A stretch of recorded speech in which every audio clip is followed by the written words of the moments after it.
Chapter 440 The Origin of Sword Venerable Fudao, it seems I have one. And Hao's voice resonated between heaven and earth, silencing all the noise, allowing sects from all directions to feel his pride.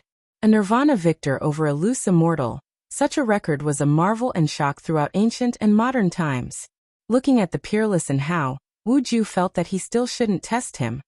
If and Hao learned that Guan was impersonating his master, Guan would probably be in big trouble.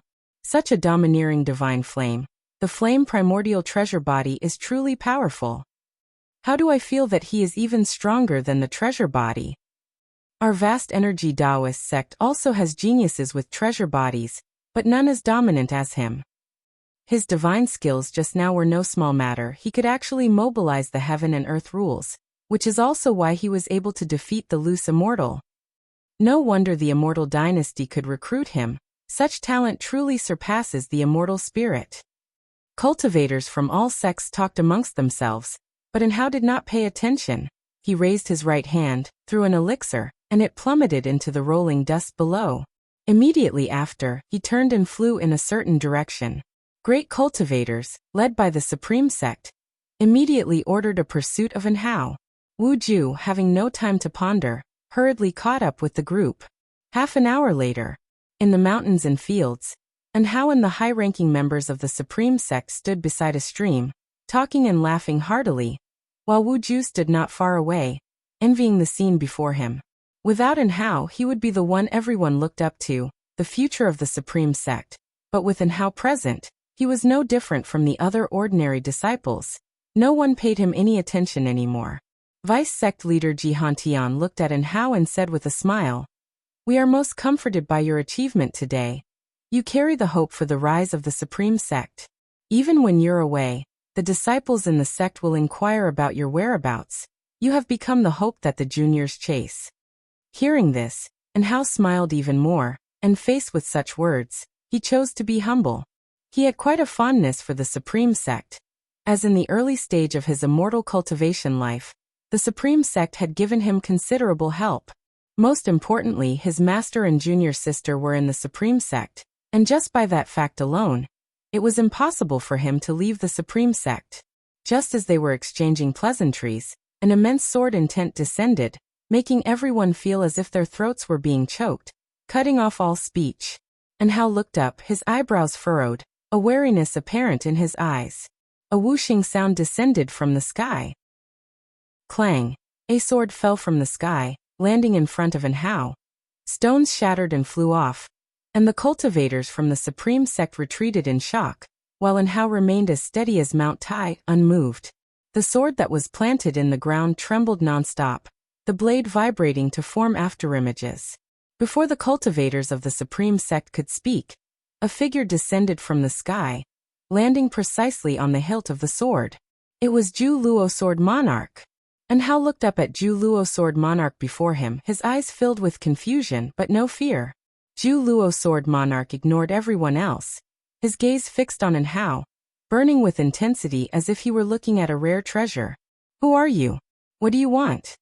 The highest cultivation level elder of the Supreme Sect asked in a deep voice, clutching the Dharma treasure in his hand, clearly very nervous. Just one glance at Zhu Luo Sword Monarch was enough for everyone present to realize that they were no match for him. "Boy, what's your name?" Zhu Luo Sword Monarch stared at Hao and coldly asked, the breeze blowing his robe as he stood on the hilt, emanating an overwhelming pressure. Hao responded, "Hao, do you have a matter to attend to, Taoist friend?" Zhu Luo Sword Monarch's mouth curved upwards. "I am Zhu Luo Sword Monarch. Your life grid is quite decent. No matter which part of the great heaven and earth you are in, you will rise. Serve me, and I can help you grow faster and raise your limits." Upon hearing this, Hao wasn't surprised. On his journey, too many people had already said such things to him. Hao remained composed. "Thank you for your kindness, Taoist friend. I have a master, a sect, and a power I serve. I cannot pledge allegiance to you." Zhu Luo Sword Monarch narrowed his eyes.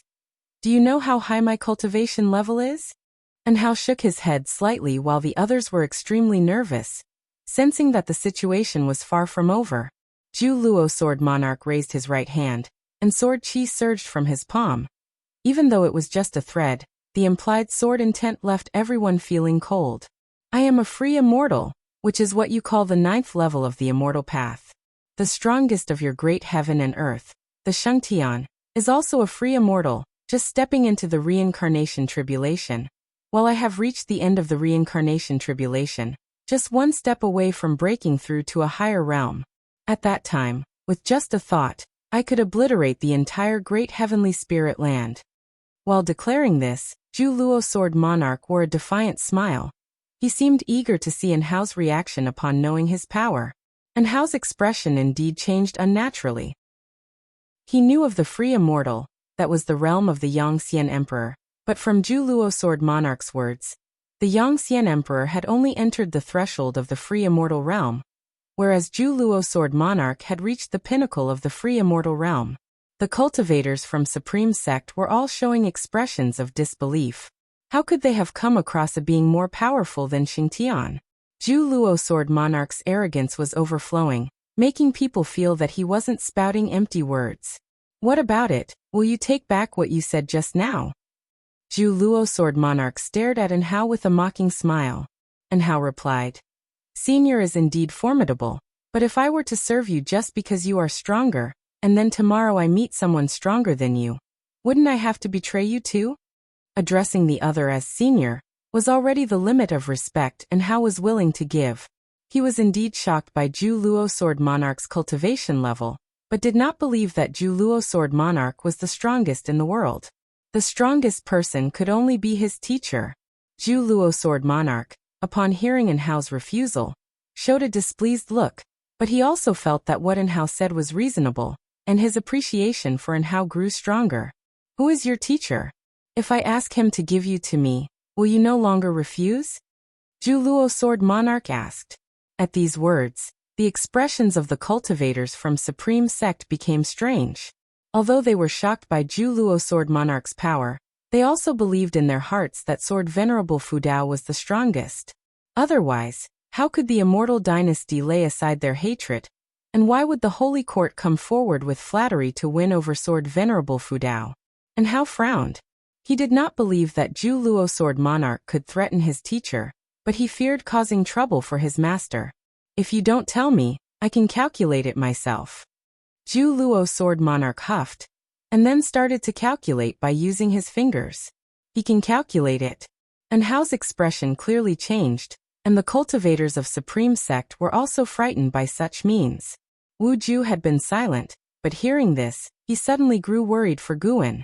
If that kid impersonates Sword Venerable Fudao, could he be found out by Zhu Luo Sword Monarch and bring trouble upon himself? Thinking this, Wu Ju grew anxious. All was silent in the great heaven and earth. Everyone was watching Zhu Luo Sword Monarch's calculation. However, after more than a dozen breaths of time had passed, Zhu Luo Sword Monarch's brows furrowed. Strange. Zhu Luo Sword Monarch was surprised in his heart, but did not dare to show weakness. He could not calculate An Hao's teacher. He did manage to calculate LV Baitian and An Hao's teachers from the Star Sea congregations and Immortal Dynasty, but these people's cultivation levels were too low, and the karmic ties of teacher and student with An Hao were not strong, indicating that An Hao didn't acknowledge them in his heart. He could feel there was a mysterious existence behind An Hao, but no matter what, he could not figure it out. What's going on? Zhu Luo Sword Monarch was filled with vigilance. Was there still an existence in the great heavenly spirit land that he couldn't calculate? Even for Shengtian, who had entered the reincarnation tribulation, he could still calculate some traces left by Shengtian before his death. Zhu Luo Sword Monarch's gaze flickered, looking at An Hao with a somewhat odd look. Could it be that An Hao's teacher was the inheritor of the Holy Heart Sword Dao, or a reincarnation of the Sword Dao Saint ancestor? The more Zhu Luo Sword Monarch thought about it, the more possible he felt it was. He had come to the great heavenly spirit land for some time now, but could not find anyone or anything related to the Holy Heart Sword Dao. He even doubted whether the Holy Heart Sword Dao had appeared in the great heavenly spirit land at all. With thoughts as swift as lightning, Zhu Luo Sword Monarch put on a smile and said, "And how about you take me to see your teacher? We can put aside your matters. I won't insist on them any longer." And Hao asked in confusion, "Why do you want to see my teacher?" Zhu Luo Sword Monarch smiled and said, "To be honest, I come from another world, and I am here to find your teacher. Your teacher is the existence our Taoist tradition has been searching for. As long as we find him, we will acknowledge him as our leader." Another world. Everyone was shocked. So Sword Venerable Fudao had such an origin? Upon further thought, they realized Sword Venerable Fudao's mysteriousness and unfathomable strength seemed to indicate that he could only come from another world. Any other origin would seem illogical. After hearing this, and Hao furrowed his brows tighter, falling into hesitation. Zhu Luo Sword Monarch's face turned solemn, while his heart stirred with excitement. "Holy Heart Sword Dao. Finally, I have found you. Do not let me down. My sword Dao will certainly be stronger than yours." Chapter 441 10,000 Sword Mountain. In front of a mountain on the north side of the Third Medicine Valley, Guan stood shoulder to shoulder with an Xian, as they watched the disciples embed treasure swords into the mountain. This mountain bore no flora at all. It was barren, with rocks of a red hue. The mountain was not naturally formed but was constructed from special stone materials Guan had acquired. Materials often used to build array platforms and magic artifacts. An Xian turned her head to look at Guan and asked with curiosity, "Master, are you creating this sword mountain to leave a legacy?" Guan smiled and said, "You will find out later." Seeing him speak so mysteriously, an Xian grew even more curious about the sword mountain before them. Guan raised his hand, and a steel flew out, landing in front of Sword Mountain and embedding itself into the soil. He followed by waving his hand in the air, using his finger as a brush to carve characters onto the steel. An Xian focused her gaze and could feel a force from Guan's strokes, a force she could not describe with words. For some reason, she felt a sense of loneliness. 10,000 Sword Mountain. Guan avoided inscribing the full 10,000 Sword Mountain Ridge, for fear of directly impacting fate. Omitting one character seemed excessive, but it actually made a world of difference. There were many 10,000 Sword Mountain ridges, and 10,000 Sword Mountains across different lands. As soon as the 3 characters for 10,000 Sword Mountain were carved, an Xian suddenly felt that this Sword Mountain possessed a spirit. Although many disciples were still embedding swords into the mountain, it somehow felt exceptionally distinct to her. Once they are done, disciples are not to set foot here in the future. With that, Guan turned and walked away. An Xian remained standing there, continuing to admire 10,000 Sword Mountain, always sensing that the mountain hid mysteries. In the following days, 10,000 Sword Mountain became a frequent topic among the valley's disciples and visiting cultivators. The very name 10,000 Sword Mountain carried immense force. And since Valley Master Guan was associated with Sword Venerable Fudao, they couldn't help but pay close attention. The news also spread to the Supreme Sect.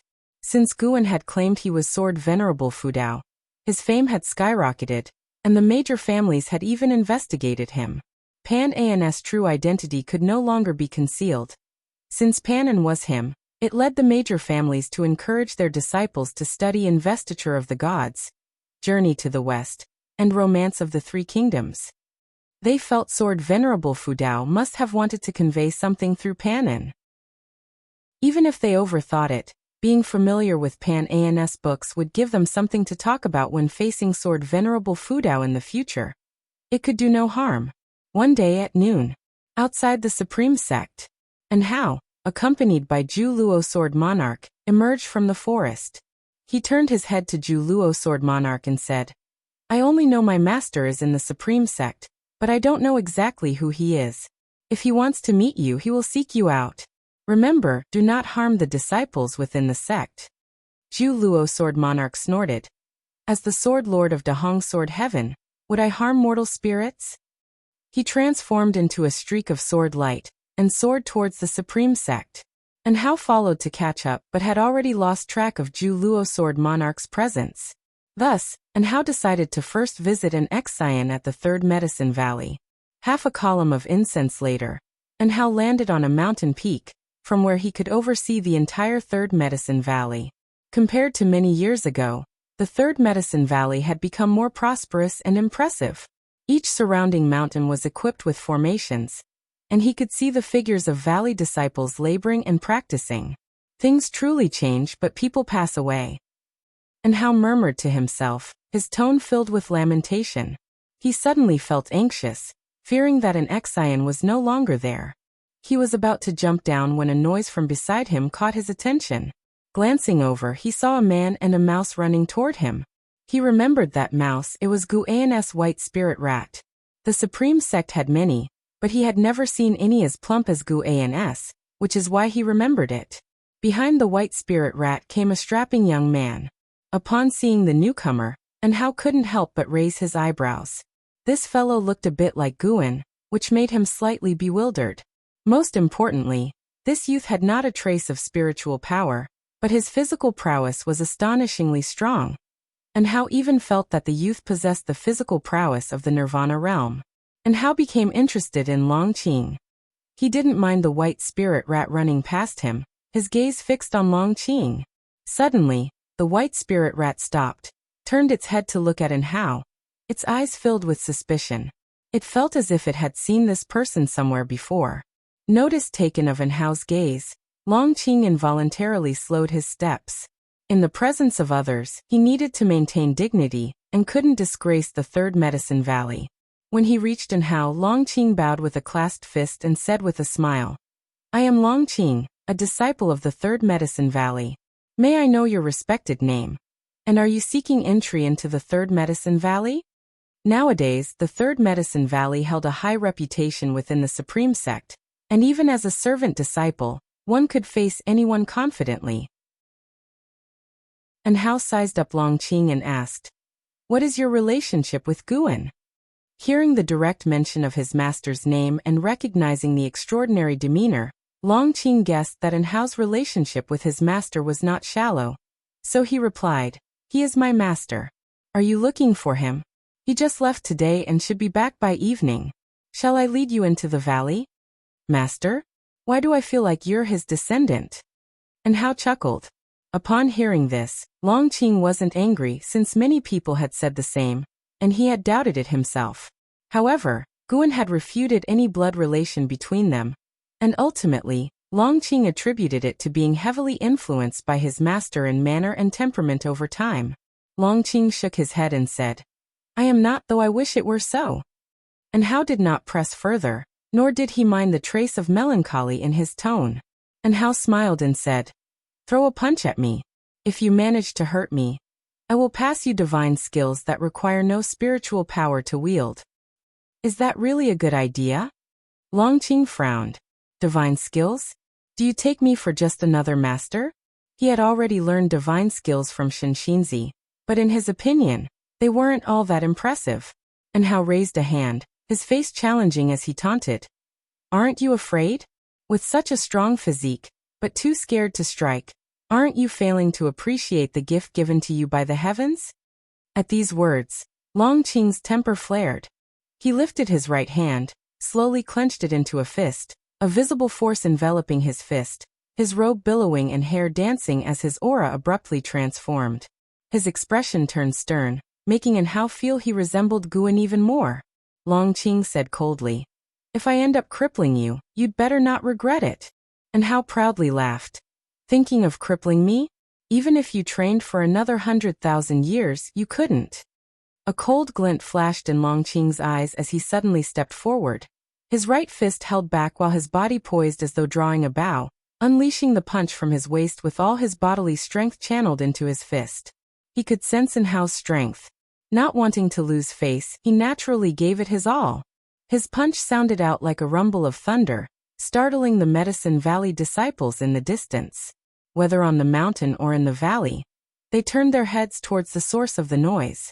Also beneath the mystic pure tree, an Exian was practicing when she opened her eyes and looked towards the sound, her brows tightly furrowed. Chapter 442. The so-called fellow disciples on the mountaintop. The strong wind spilled over, causing flowers and grass to sway like green waves. Longqing maintained his punching stance, his face showing disbelief. How could this be? His eyes widened, a tempest of shock surged within him. Following his gaze, He saw his right fist being blocked by a single finger from An Hao. His fist, being resisted by An Hao's index finger, gave him the sensation of pushing against a mountain. No, mountains aren't this hard. An Hao's hair fluttered in the wind as he stared at Long Qing, his lips curling into a smile.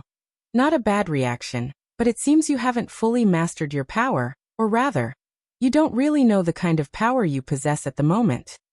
With a gentle push of his right index finger, Long Qing felt a force overwhelming like a mountain collapsing over him, throwing him backwards. His complexion drastically changed, and while he instinctively stabilized his body, he still staggered backward several steps before stopping. He looked at An Hao with fear in his eyes, swallowing hard before asking, "Who exactly are you?" "My name is An Hao, have you heard of me?" An Hao asked with a smile, his dominance and pride momentarily receding, now his smile seeming warm as a spring breeze. "An Hao?" Long Qing's eyes widened, excitedly asking, "Are you elder sister and Zin's senior brother?" Hearing this name, An Hao's expression turned gentler as he asked, "Is your teacher sister doing well?"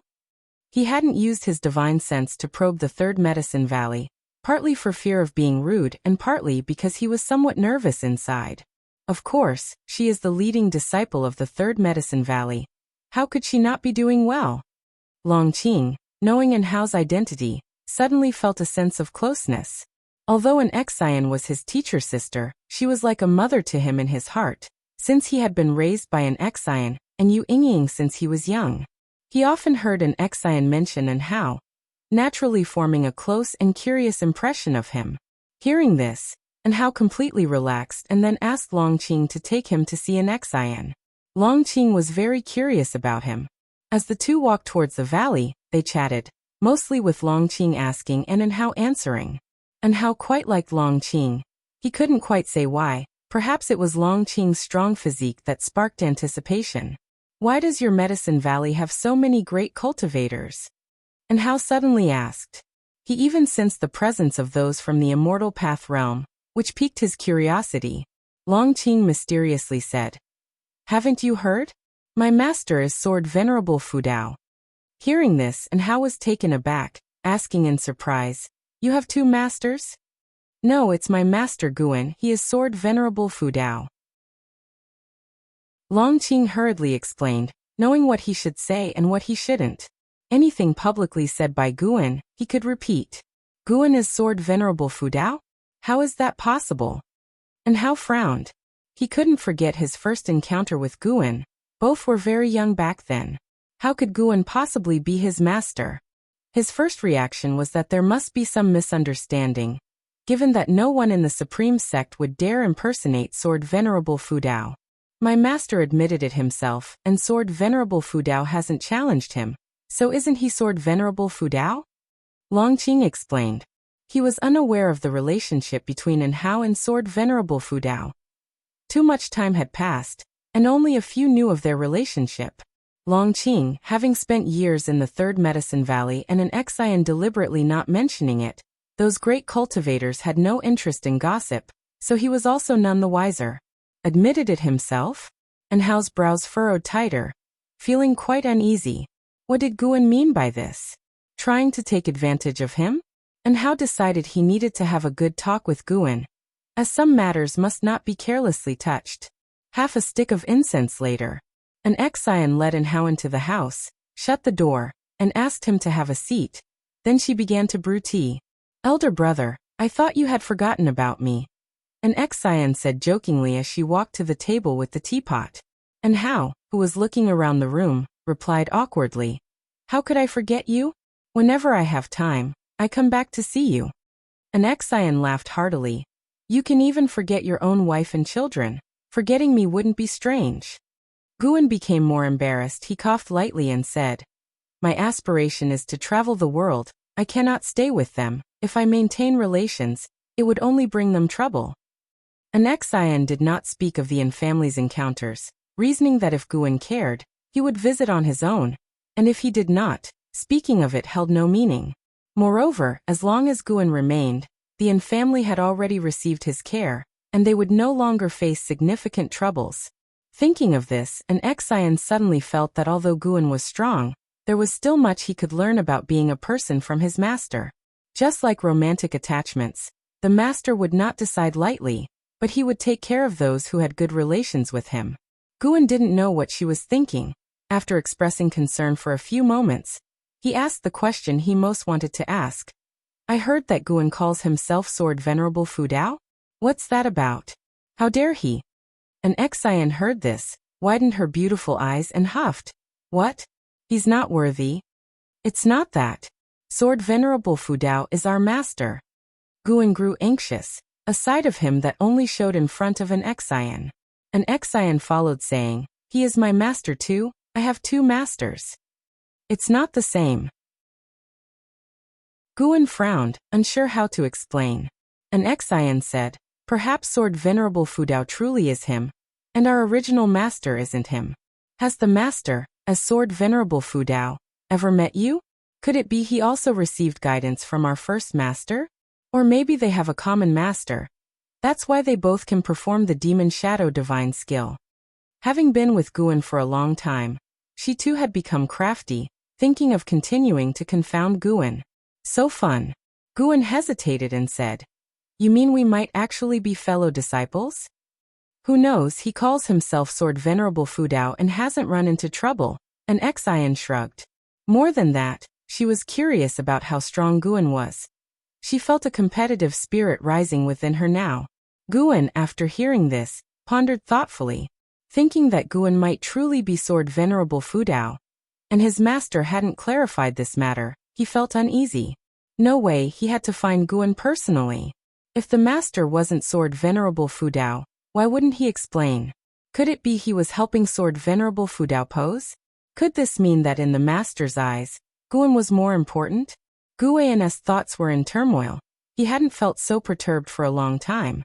Previously, no matter how tough the situation, he had never felt such anxiety because his master was his ultimate pursuit, and he was so determined to become stronger because he didn't want to disappoint his master. An Xian changed the subject, starting to ask about Guan's experiences over the years, and Guan didn't hide anything, beginning from the time he left the Star Sea congregations. Guan too wanted to impress his junior sister by sharing his legendary experiences, speaking emotionally, but unfortunately, an Xian hadn't yet learned Guan's emotional intelligence to provide timely emotional feedback to him. Time flew by quickly. As evening approached, Guan rode the Blood Prison Great Saint back to the valley leisurely. Although Zhu Luo Sword Monarch had arrived, he didn't pay much attention to it, going about his usual activities. Having spent the afternoon investigating, Zhu Luo Sword Monarch had already set his sights on Sword Venerable Fudao. He would soon arrive at the 3rd Medicine Valley.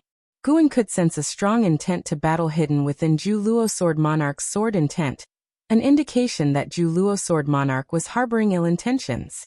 He was curious to see how strong this prodigy descendant of Dahong Sword Heaven was. Upon entering the valley, Guan dismounted and walked alone towards 10,000 Sword Mountain. Simultaneously, Zhu Luo Sword Monarch appeared out of nowhere in front of the stele at 10,000 Sword Mountain. Gazing at the mountain, lost in thought. This mountain harbored a faint sword intent that was difficult to capture. Although he felt no threat, he couldn't see through this sword intent. It didn't resemble the Holy Heart Sword Dao. He had been to the Sword Dao River and knew what the Holy Heart Sword Dao was like. Some disciples passing by on the trail behind him cast surprised glances his way, but seeing he didn't step onto 10,000 Sword Mountain, they didn't come forward to stop him. From a distance, Guan spotted Zhu Luo Sword Monarch and conducted a lifespan detection on him. Zhu Luo Sword Monarch, Free Immortal Realm 9 Layers 29, 769, 870/500 000 000/500 000 000. Could killing him yield 40 million years of lifespan? Guan thought to himself, his steps neither fast nor slow, leisurely as if wandering through a garden, occasionally greeting disciples he encountered along the way. Chapter 443. You dare challenge Holy Heart Sword Dao? Taoist friend, you seem unfamiliar. Is there something you need help with? Guan's voice came from behind, interrupting Zhu Luo Sword Monarch's thoughts. Zhu Luo Sword Monarch half-turned, glancing at Guan with the corner of his eye. Looking at Guan, he felt a strange sensation in his heart. Logically, such a mortal shouldn't merit his attention. But somehow, as soon as Guan spoke, he had turned around involuntarily, drawn to him. He had only ever felt this way in the presence of those stronger than himself. While sizing up Guan, he deduced that Guan had some karma with Hao. Though not closely connected, it indeed existed. Zhu Luo Sword Monarch asked, "Are you the valley master of this medicine valley?" Guan smiled and replied, "I am Guan. May I know your esteemed name?" Zhu Luo Sword Monarch answered, "I am Zhu Luo Sword Monarch, from Dahong Sword Heaven." Dahong Sword Heaven? I have not heard of it, but it sounds grand and powerful. Certainly the force of a holy land. And it must be far from the Taitsong continent. Guan feigned surprise. Zhu Luo Sword Monarch was not in the mood for probes, and directly asked, "Are you a disciple of Sword Venerable Fudao? Call out your master." As he spoke, he also emitted a trace of sword intent, instantly enveloping the entire Third Medicine Valley. Ji Xiaoyu appeared out of nowhere in front of Guan, staring warily at Zhu Luo Sword Monarch, the Dao patterns on her forehead igniting into fierce flames. The Sun and Moon Netherworld Emperor appeared as well, frowning at Zhu Luo Sword Monarch. And Hao, Nine-Fingered Divine Lord, and Shinxinzi also quickly appeared. Those great cultivators, who had been playing chess in the dojo, promptly arrived as well. Guan could feel that Zhu Luo Sword Monarch's sword intent was to isolate the Third Medicine Valley from the outside world.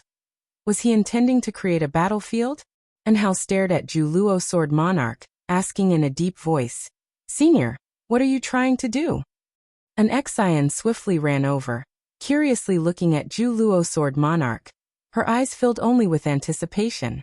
Zhu Luo Sword Monarch ignored Hao, his gaze settling on Ji Xiaoyu.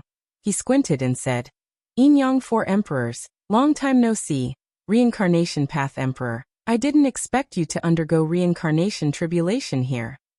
Ji Xiaoyu, with a composed expression, replied, "Zhu Luo Sword Monarch, it seems Dahong Sword Heaven has no intentions of invading the great heavenly spirit land. Are you acting alone?" Zhu Luo Sword Monarch laughed. "Among the Yin Yang 4 Emperors, I only fear the 6th Tao Dust Emperor. Has his reincarnation tribulation ended?" Yin Yang 4 Emperors. Reincarnation Path Emperor. 6th Tao Dust Emperor. The surrounding cultivators listened in astonishment. These names sounded impressive. "You can go find him. He indeed mentioned you," Ji Xiaoyu coldly replied. Zhu Luo Sword Monarch shook his head with a rueful laugh, ignoring the stares of others. He said, "Enough of this. I'm here to find Sword Venerable Fudao and challenge him to a battle." Hearing the name Sword Venerable Fudao made everyone tense. Daring to challenge Sword Venerable Fudao, he must be extraordinary. The Sun and Moon Netherworld Emperor couldn't help but ask, did Dahong Sword Heaven come for Sword Venerable Fudao? He had also witnessed the great battle outside of heaven before. Dahong Sword Heaven's might had alarmed him. They managed to fight simultaneously against the Immortal Dynasty and the Holy Court, and Zhu Luo Sword Monarch hadn't even participated in that battle. Just how many free immortals did Dahong Sword Heaven possess? Zhu Luo Sword Monarch did not answer the Sun and Moon Netherworld Emperor. Despite being only a single great realm apart, he simply looked down on the Sun and Moon Netherworld Emperor. The scene suddenly quieted down, turning the Sun and Moon Netherworld Emperor's face an iron blue. Guan gave a cough and said, "So it seems you want to challenge me?" At these words, everyone turned to look at him. Zhu Luo Sword Monarch's expression changed. He stared intently at Guan and asked, "Are you Sword Venerable Fudao?" So that was it. No wonder he had such an unusual reaction. In his eyes, no matter how one looked at it, Guan seemed like a cultivator in the nascent soul realm with no trace of the immortal path realm. And Hao heard Guan's words and wanted to speak but stopped himself. He had a suspicion in his heart. Could it be that Martial Master was secretly watching, which is why Guan dared to be so reckless? He also hadn't noticed Guan concealing his cultivation level, so he didn't think Guan had the ability to fight. More and more disciples watched from a distance, not daring to get closer, only able to discuss from afar. Guan walked around Ji Xiaoyu and approached the Zhu Luo Sword Monarch. Ji Xiaoyu grabbed his wrist, trying to persuade him, But Guan just smiled at her and gently pulled his hand away. Well, I am. How do you want to challenge me? Guan looked at the Zhu Luo Sword Monarch and asked with a smile. He was giving the Zhu Luo Sword Monarch a chance. If he answered poorly, he would perish along with his cultivation. After all, the Hong Sword Heaven was Yang Pingan's Taoist tradition, and by seniority, the Zhu Luo Sword Monarch was also his disciple. As a martial master, how could he kill a fellow sect member upon meeting? The Zhu Luo Sword Monarch raised his right hand, condensing sword intent in his palm, resembling a thread of lightning, neither dazzling nor enormous, yet it made everyone terrified. This thread of sword intent contained extremely terrifying power, making people shudder. Ji Xiaoyu, the Sun and Moon Netherworld Emperor, the Nine-Fingered Divine Lord, and others didn't even dare to move, feeling a terrifying sensation that any movement could lead to death. And how clenched his fists inside his sleeves, ready to make a move. Long Qing stood at a distance on tiptoe watching. He couldn't feel the sword intent of the Zhu Luo Sword Monarch, but with so many people gathered, how could he not be curious? Naturally, we'll compare the sword Dao to see whose sword Dao is stronger. Show your Holy Heart Sword Dao. The Zhu Luo Sword Monarch coldly stated. Holy Heart Sword Dao. Ji Xiaoyu and the Sun and Moon Netherworld Emperor both drastically changed their expressions, looking at Guan in astonishment. They had heard of the great fame of the Holy Heart Sword Dao, a supreme inheritance of the Hong Sword Heaven, able to dominate across 3,000 worlds and be invincible. Guan had actually inherited the Holy Heart Sword Dao? No wonder Sword Venerable Fu Dao refused to show his true self. It turns out he was a great cultivator from the Hong Sword Heaven. In any great heaven and earth, there was no one who could silently reach the free immortal realm. Just the heavenly tribulation from divine thought true immortal to free immortal would shake the universe. How could one hide? Hearing the words of the Zhu Luo Sword Monarch, Guan showed a faint smile. His smile, however, appeared as a provocation in the eyes of the Zhu Luo Sword Monarch. Just then, Guan suddenly shifted, appearing instantly in front of the Zhu Luo Sword Monarch. The gust of air lifted the Zhu Luo Sword Monarch's cloak, and he widened his eyes. Challenge the Holy Heart Sword Dao. Guan slightly raised his chin, looking at the Zhu Luo Sword Monarch with indifferent eyes, as if he were looking down on an ant. With his left hand, he then grabbed the Zhu Luo Sword Monarch's wrist. The entire process went unchallenged by the Zhu Luo Sword Monarch. It wasn't that he couldn't react, but he was unable to resist. With Guan holding him, the Zhu Luo Sword Monarch's pupils dilated, and his heart was struck with shock. Guan looked at him and slowly said, "Let's not first discuss whether I possess the Holy Heart Sword Dao. To you all, what status does the Holy Heart Sword Dao even have? Are you even qualified to challenge the Holy Heart Sword Dao?" These words struck the Zhu Luo Sword Monarch like a hammer, causing his body to tremble, and cold sweat began to bead on his forehead. Everyone else could feel Guan's dominance. And what surprised them most was how the usually arrogant Zhu Luo Sword Monarch had suddenly become mute. And Hao was the most shocked and unable to stay composed. He knew too well how strong the Zhu Luo Sword Monarch was. A mere breath from him could annihilate a cultivator in the nascent soul realm. Although he hadn't felt Guan's aura now, he knew something must have happened that made the Zhu Luo Sword Monarch dare not retaliate. Or rather, the Zhu Luo Sword Monarch simply couldn't retaliate. Chapter 444 Master. I want to be the heavenly emperor under the watchful eyes of the crowd. Zhu Luo Sword Monarch trembled all over, unable to speak. All gazes fell on Guan's hand, which held the wrist of Zhu Luo Sword Monarch. At that moment, Zhu Luo Sword Monarch's aura was not a match for Guan, almost as if he was about to kneel at any moment. Guan's face was so cold, and his gaze, falling into the eyes of Zhu Luo Sword Monarch, was terrifying. How can this be? The thought of utter disbelief crossed the mind of Zhu Luo Sword Monarch. Held by Guan, his sword intent dissipated instantly, and the mana within him was suppressed, rendering him unable to mobilize it. He was like a mortal, incapable of resistance, let alone freeing himself of Guan's grasp. Tao Fruit Realm. This person must have surpassed the free immortal realm, and reached an even higher level.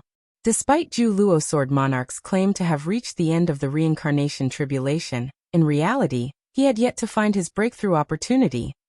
This was also why he wanted to challenge the Holy Heart Sword Dao.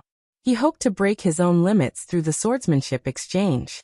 The stronger the inheritor of the Holy Heart Sword Dao, the more he looked forward to it. Only tremendous pressure could break his shackles.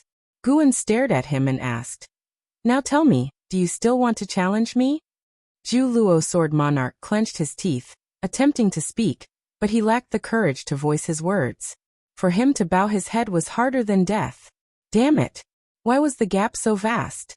Zhu Luo Sword Monarch harbored a secret hatred, not towards Guan, but at his own weakness.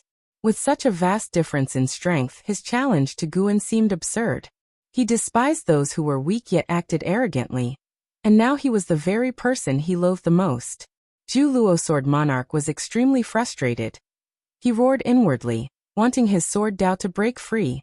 But Gu An's power was like a wall of the Tao fruit realm, crushing him mercilessly.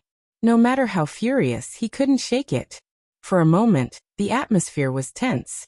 The pressure on everyone vanished, replaced by shock. Could it be that Guan was truly Sword Venerable Fudao? They couldn't sense how strong Gu An's aura was, still seeming like he was in the nascent soul realm. However, Guan was clearly suppressing Zhu Luo Sword Monarch, and Zhu Luo Sword Monarch's earlier arrogance and haughtiness could not have been an act. And Hao was shocked. He looked at Gu An's retreating figure with complex emotions: astonishment, delight, apprehension. Just then, Guan suddenly let go, smiling and saying, "Since you're not speaking, I'll take it you've given up the challenge. Guests should be treated well. Stay at the Third Medicine Valley for a few days." Zhu Luo Sword Monarch felt the suffocating pressure lift instantly. His first instinct was to flee, but he resisted. If the other party didn't kill him, would fleeing not bring shame to the Dahong Sword Heaven? Looking at Gu An's gentle smile, Zhu Luo Sword Monarch didn't know how to respond and wished he could vanish into thin air. Guan turned around and beckoned to an Xian, who immediately ran over. "Accommodate this Taoist friend," said Guan, then turned and left. Ji Xiaoyu stared at Guan in a daze, once again astonished by his strength. Zhu Luo Sword Monarch was stronger than her true body, and such a being was completely suppressed by Guan to the point that he couldn't even speak. How high was his cultivation level really? Others too were shocked by Gu An's cultivation level, and conceived speculations about his realm. Zhu Luo Sword Monarch watched Gu An's departing figure, his face flushed with humiliation. When an Xian invited him into the valley, he could only nod and follow her. Although he was suppressed by Guan, no one dared to mock him. As he walked by, the great cultivators made way, fearing they might provoke his anger. And Hao kept pace with Gu An's steps without catching up immediately, maintaining a distance instead. The Sun and Moon Netherworld Emperor stood by Ji Xiaoyu's side and pondered, "Who exactly is this deity?" Ji Xiaoyu did not answer him, and no one else could either. The Nine-Fingered Divine Lord was relieved that he hadn't underestimated Guan due to his cultivation level. Shun Xinzi thought even further ahead. Faced with the provocation of Zhu Luo Sword Monarch, Guan had the power to kill him yet chose to give him a way out. Such magnanimity was beyond the capacity of ordinary individuals. This was the very path Shun Xinzi himself should pursue. On another side, Longqing ran over to Gu An's side, walking shoulder to shoulder with him, occasionally glancing back at Hao. He could tell Hao seemed to want to talk to Guan, and was adopting a very humble posture. "Master, what just happened?" Longqing asked curiously. His gaze followed and fixed on Zhu Luo Sword Monarch, whose presence was so powerful. Just walking down the road, he exuded an air of invincibility, as if even the heavens couldn't contain him. Guan smiled and said, "Nothing much, just chatted with someone. You can go talk to him directly.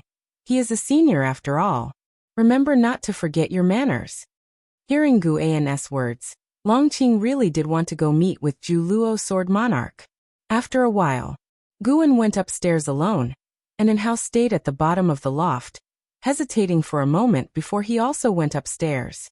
He had just reached the door when he heard Gu An's voice. "Remember to close the door behind you." Upon hearing this, Hao instantly felt calm. All his doubts were washed away. This was definitely his master. Suppressing his excitement, he closed the door. He strode to the table and then knelt down, kowtowing to Guan. Guan did not stop him, graciously accepting his gesture of respect. And Hao looked up at Guan and exclaimed excitedly, "Master, you've kept me in the dark for so long. No wonder you took an Xian as a disciple. You've been looking after her all along, hasn't she known all this time?" Guan smiled and replied, "She didn't know at the beginning. She was just as excited as you when she found out. Stand up and speak." And Hao hurriedly stood up. He had too many things to tell his master. Guan invited him to sit down, and then inquired about his experiences over the years. And Hao did not dare to hide anything. He did not overly embellish his narrative, sharing both his hardships and achievements. After a long time, Guan asked, "What are your goals for the future?" Unlike an Xian, and Hao had been wandering outside for years, and his ambition only grew higher and higher, so Guan had no intention of keeping him. Taking a deep breath, and Hao said, "Master, I want to become the Heavenly Emperor, just like the Jade Emperor you've written about." Guan smiled and said, "Those two words should not be uttered carelessly because real immortals do exist. Indeed, to be besieged by immortals, real immortals are far more terrifying than mortals can imagine. If there is order, there must be a ruler, and the leader of the immortals might be known as the Heavenly Emperor." Upon hearing this, and Hao was startled and cautiously asked, "Immortal dynasty?" "They are far from it." Guan's response let Hao breathe a sigh of relief and also filled him with surprise. If the immortal dynasty was not considered a group of immortals, how powerful were the true immortals? Guan looked at Hao and also discerned his life grid. Life grid, the combination of fate and chi fortune, indicates that the stronger the life grid, the better the chi fortune and longer lifespan. And Hao had a continuous stretch of chi fortune, and his life seemed to have no visible end, which Guan saw for the first time in such a life grid. Indeed, the limit of 9,999 years was simply the upper limit of mortal realm, not the limit for Hao. After reaching the Nirvana realm, Hao's lifespan limit became 6 nines, and Guan estimated that breaking through further great realms would continue to extend it. Chapter 445. Want to become a disciple? Do you aspire to be the Heavenly Emperor because you want power and influence? Guan asked curiously. The Jade Emperor in Journey to the West wasn't described as particularly strong, at least not the strongest, and Hao had always wanted to be the strongest. Could it be that his mindset had changed now that he was considering becoming the Heavenly Emperor? Hao answered, "I want strength, and I want power and influence. Along the way, I've been to many places, left behind many people, but I feel that this path is not right. However, to become stronger, even if it's not right, I still have to continue on. By becoming the Heavenly Emperor, I can protect those I wish to protect and shelter all living beings from suffering." "I didn't expect you to still have such a benevolent heart," Guan remarked. Hao's face turned red, and he said, "Master, what do you mean? Do you see me as someone ruthless, without bottom lines? After all, I have inherited the righteousness of the Supreme Sect. No matter where I go, when I encounter people in suffering, as long as I can help, I will take action." Guan smiled. He indeed had seen such behavior from Hao, though it wasn't frequent. Compared to Yang Xian, Hao still had a long way to go. However, Guan never had specific expectations for what Hao should become. He imparted the technique of immortal cultivation to Hao due to fate. As long as Hao didn't do evil, he was loath to nitpick. Guan continued to chat with Hao, which gave Hao a deeper understanding of his master. It seemed no different from their previous interactions, but Hao felt his master's vastness, like the Songhai Sea, with the ability to conquer the world yet able to recluse here, laughing and chatting with anyone. Every word Guan said seemed sincere in Hao's eyes. When Guan's image merged with the image of the master in his heart, it was both sincere and contained wisdom, as if every word from his master taught him, and held expectations for his growth. Suddenly, Hao thought of something and asked, "Is Yang Jian your direct disciple?" Guan smiled and nodded, saying, "Yes, he knows I am Sword Venerable Fudao." I even told him he has an impressive senior brother, just didn't say it was you." Upon hearing this, and Hao's face broke into a smile. He had a profound memory of Yang Jian, and they had even agreed to a duel at the Sky Ranking tournament. He had never forgotten it. Where did he go? Why haven't I seen him? And Hao asked curiously. Guan recounted Yang Jian's background and current whereabouts, leaving Hao silent. The Holy King of the Holy Court. He had visited the Holy Court, witnessed the demeanor of the Holy King, and suddenly felt pressure. Yang Jian's talent had already won his approval. Coupled with the background of the Holy King, he might indeed surpass him. Guan continued, "Besides Yang Jian, I have taught others, including demons. Don't underestimate them." His tone seemed joking, but his eyes were sharp. And Hao felt his fighting spirit ignited after hearing this. Full of confidence, he said, "Master, rest assured, I will always be your most outstanding disciple." Guan smiled and nodded, but his heart disagreed. If that were the case, wouldn't it mean that my teaching ability is inferior to your talent? He had to cultivate a disciple stronger than Hao. And Hao thought of the Annihilation God Emperor and began to say, "Master, previously I encountered..." "Don't speak." Guan interrupted him, causing him to look puzzled. Guan continued, "Your realm is still low. When you delve into the way of cause and effect, you'll understand that even when you speak of certain beings in secret, even without naming them, merely describing their likeness and deeds can alert them. Oh, keep an eye on that existence. His help for you is casual, without any ulterior motives. You can rest assured." Longing was evident in Hao's eyes. What kind of realm must one reach to be so powerful? He adjusted his emotions and stopped thinking about the Annihilation God Emperor. Moonlight streamed through the window as the master and disciple continued their chat. The atmosphere was pleasant, with Hao occasionally standing up, using actions to describe the scene he was talking about, while Guan looked on with a smile, as if enjoying a storytelling session. And Hao was excited because he could finally sit and talk with his master. Guan too was content. Watching the vigorous Hao, he thought of the resolute youth who, in order to protect his sister from the village, had boldly faced an invincible wolf demon. In the blink of an eye, over 800 years had passed. The young ones had begun to stand on their own, while many of Guan's contemporaries had passed away. Considering this, Guan was not sad. He still wore a smile on his face. The old friends had passed, but the younger generation was still there. Such was life. The moon set, and the sun rose. In the early morning, Hao stepped out the door, looking towards the vast ranks of disciples in the distance, watching them practice. His gaze drifted. Previously, he too had watched the Medicine Valley disciples' morning practice, but he had never felt quite like he did today.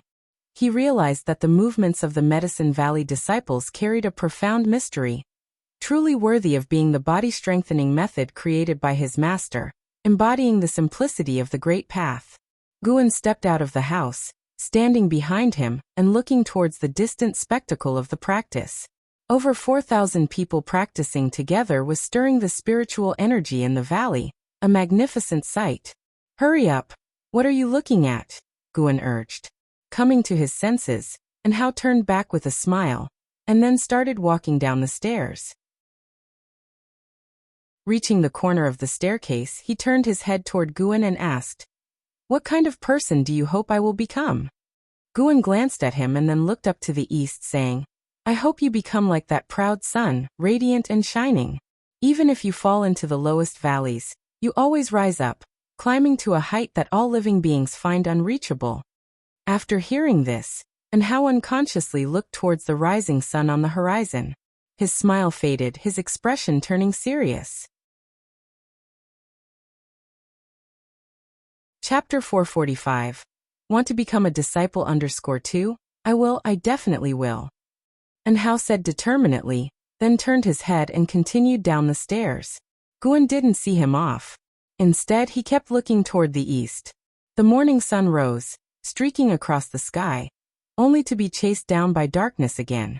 When the world fell into darkness, new sunlight broke through the earth's surface, illuminating all things and banishing the darkness. After daylight, Guan stepped out of his room again. He faced the blazing sun and stretched languidly.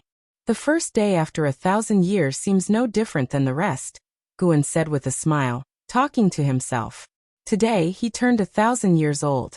In his eyes, this marked a brand new page in his life. He followed the stairs down and, just as he reached the bottom, Ji Xiaoyu walked out from inside the house. Will you intervene in an house conflict with the Sky Demon Great Sect? Ji Xiaoyu looked at Guan and asked. 97 years had passed since Inhao left. While the world's events changed each year, Guan's life in the Third Medicine Valley remained the same, and he was content with that.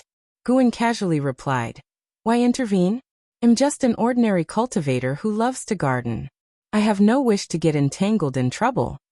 Having said that, he moved forward with his steps. Since Ji Xiaoyu had learned of his strength, she no longer behaved like a petulant girl, which actually made him find her rather dull. As Ji Xiaoyu watched him walk away, she followed up with, but as he continues like this, the Sky Demon Great Sect surely will not let him go. You will definitely save him. According to my investigation over these years, behind the Sky Demon Great Sect stands the Heavenly Demon, who is also at the peak of the free immortals. Guan stopped his steps and turned his head to look at her, asking, what if you surpass the free immortal in this life? What will you do? Ji Xiaoyu paused, then said, I am just a reincarnation body. It's impossible for me to reach the realm of my true self. With more of her memories reviving, her reluctance was fading. She was gradually becoming her true self, or rather, reverting to her original temperament. After listening, Guan appeared thoughtful, then continued on his way. Ji Xiaoyu started to ponder Guan's words. Must a reincarnation body truly not surpass the original self? Thinking it through, she didn't know how to reach a higher realm beyond the reincarnation tribulation. She had received no guidance. Ji Xiaoyu felt as though she had grasped at something, but it wasn't clear what it really was. She looked at Guan's retreating figure, feeling that somehow he was reminding her of something. Guan was also in deep thought.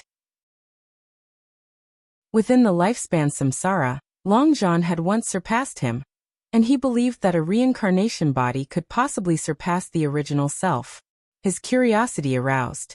If his reincarnation body continued to grow, what would happen? Guan was merely curious and felt no urge to experiment. For the time being, he had no desire to open another lifespan samsara, because he was saving up his lifespan for the next breakthrough. Although no existence threatened him at the moment, he couldn't relax. He had to maintain his progression in strength, not wait for an unbeatable foe to arrive before starting to regret. With these thoughts in mind, he made his way towards 10,000 Sword Mountain. A meteor streaked across the sky, caught perfectly by his gaze. Another free immortal has descended. It seemed it wouldn't take many years for another earth-shattering war to erupt.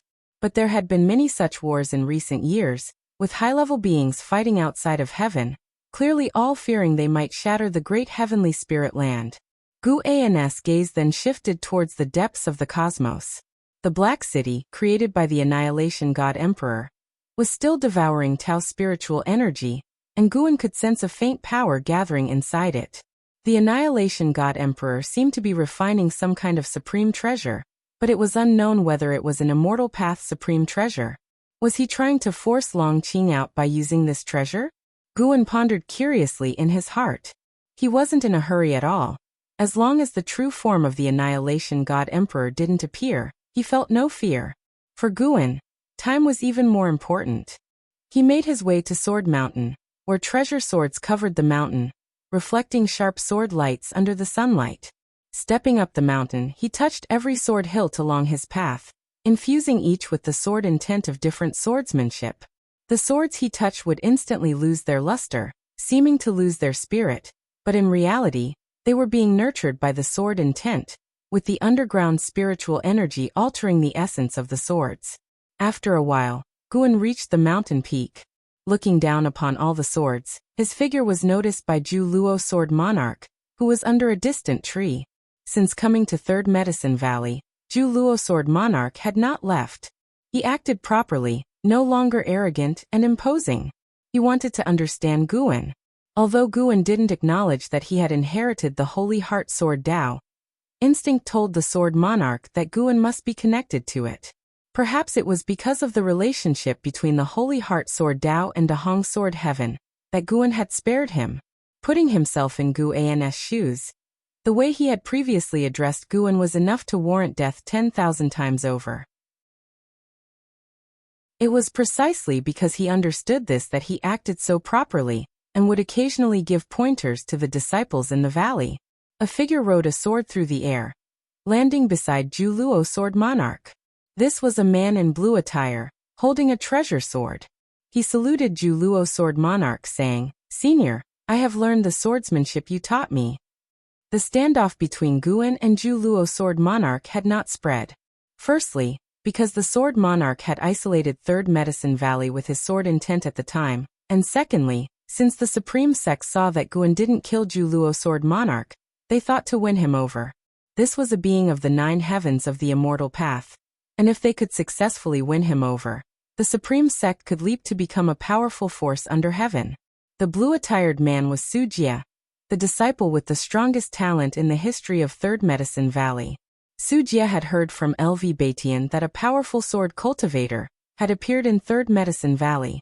He loved using swords, so he took the initiative to visit Zhu Luo Sword Monarch. Considering Gu An's face, the Sword Monarch gave pointers to many valley disciples. Faced with Sujia, he was not stingy. "Just learned it then," Zhu Luo Sword Monarch said indifferently, his gaze fixed on the silhouette of Gu, and Sujia indeed had exceptional talent, but he was not the strongest he had seen, certainly not compared to how he had met before. Thus he had no intention of taking a disciple. He was now focused on becoming a disciple of Guan. How could he have the time to take on his own disciple? Sujia followed Zhu Luo Sword Monarch's gaze and saw Guan. His feelings towards Guan were complicated. He even felt a bit defiant.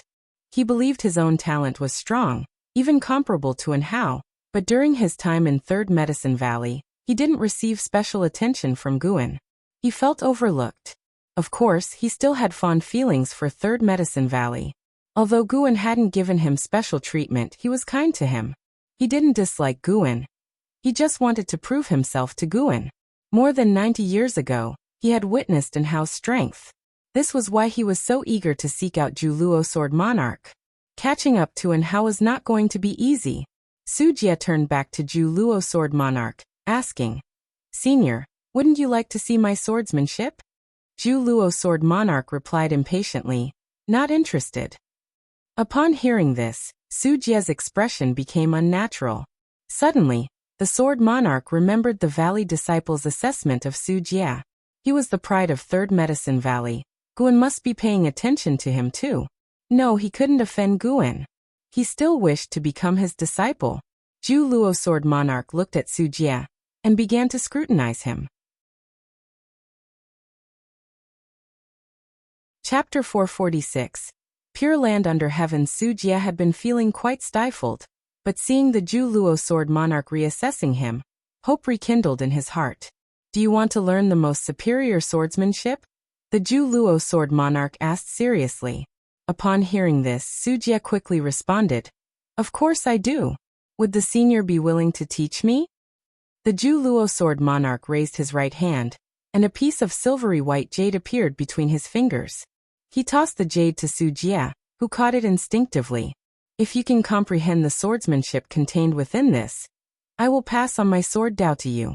After that, dominating the great heavenly spirit land will certainly not be difficult," the Zhu Luo Sword Monarch said calmly.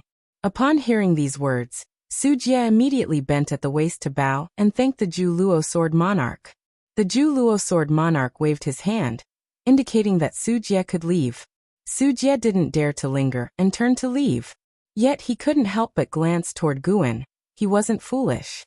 The Zhu Luo Sword Monarch had clearly been impatient just moments ago, but after looking at Guan his attitude changed completely, indicating that it was only because of Gu An's face that he agreed to impart his swordsmanship to Sujia. This made Sujia's feelings even more complex. He was very grateful to Guan and even wanted to thank him, but he felt like there was an invisible wall between himself and Guan that was very difficult to cross. Meanwhile, Guan was still standing on 10,000 Sword Mountain, deducing fates and cause and effect. He saw many people coming and going at the foot of the mountain. These were visions of the future. Inheriting the memories of Yang Xian, his understanding of the sword Dao and fate was profound. Using the sword intent of 10,000 Sword Mountain to deduce the future, he could see the shadows of times far away. Suddenly, he spotted a figure standing still at the foot of the mountain, looking up at him. Guan slightly raised his eyebrows, focusing on the figure, his eyes revealing a hint of surprise. He deduced that this figure and 10,000 Sword Mountain had the closest connection of fate. This individual would inherit all the sword intent of 10,000 Sword Mountain, and even boost its chi fortune. He could even deduce the person's name and identity. A talent like this in the new epoch, Guan thought to himself, feeling somewhat emotional. The talent of this individual in the sword Dao was extremely terrifying, almost like he was seeing another Yang Xian. It wasn't an exaggeration to say that this individual's talent was even stronger than in Hao's. Regrettably, he wasn't born in the same epoch as in Hao. By the time he came into this world, and Hao had already become the most dazzling sun in the heavens. Guan didn't keep his focus on this future talent, continuing to deduce the future, not to probe for something, but to increase his own understanding of cause and effect and the way of destiny. He stood there the entire day. Although the disciples in the valley were curious about what he was pondering, no one dared to disturb him. No matter how Guan was viewed by the outside world, within Medicine Valley, all the disciples believed he was formidable, and many had even concluded that he was Sword Venerable Fudao. This led to more and more disciples choosing to stay in Medicine Valley after their foundation establishment, and those who became masters often returned to visit. For this reason, Guan had established several positions within Medicine Valley to help manage the disciples.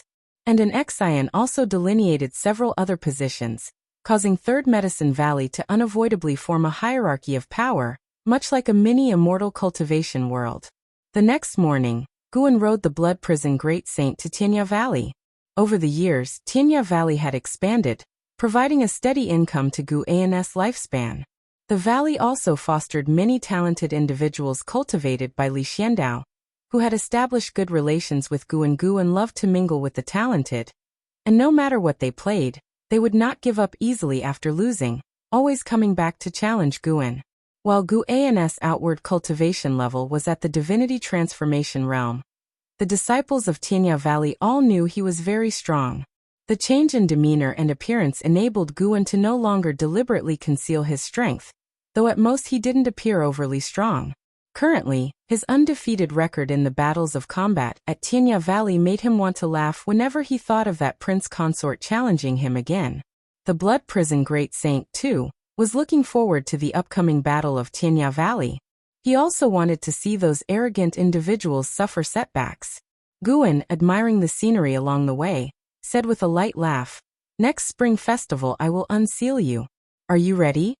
Blood Prison Great Saint didn't react with too much surprise, as he had long been prepared. In a low voice he said, "Master, I have been ready. Even if I regain my cultivation level, I will never betray you and will always follow you." He had already begun cultivating the primordial reincarnation skill, and once unsealed, his cultivation level would soar, perhaps achieving nirvana in one fell swoop. Guan laughed. "Cultivate well in the future. Your strength also represents my face." These words instantly excited Blood Prison Great Saint. He had been waiting for this. He wished to always be by Guan's side. He had come to realize that those who left, despite their wandering, could hardly compare to those who stayed with Guan, and Hao was an exception. If Hao had stayed by Guan's side, his achievements would have only been greater.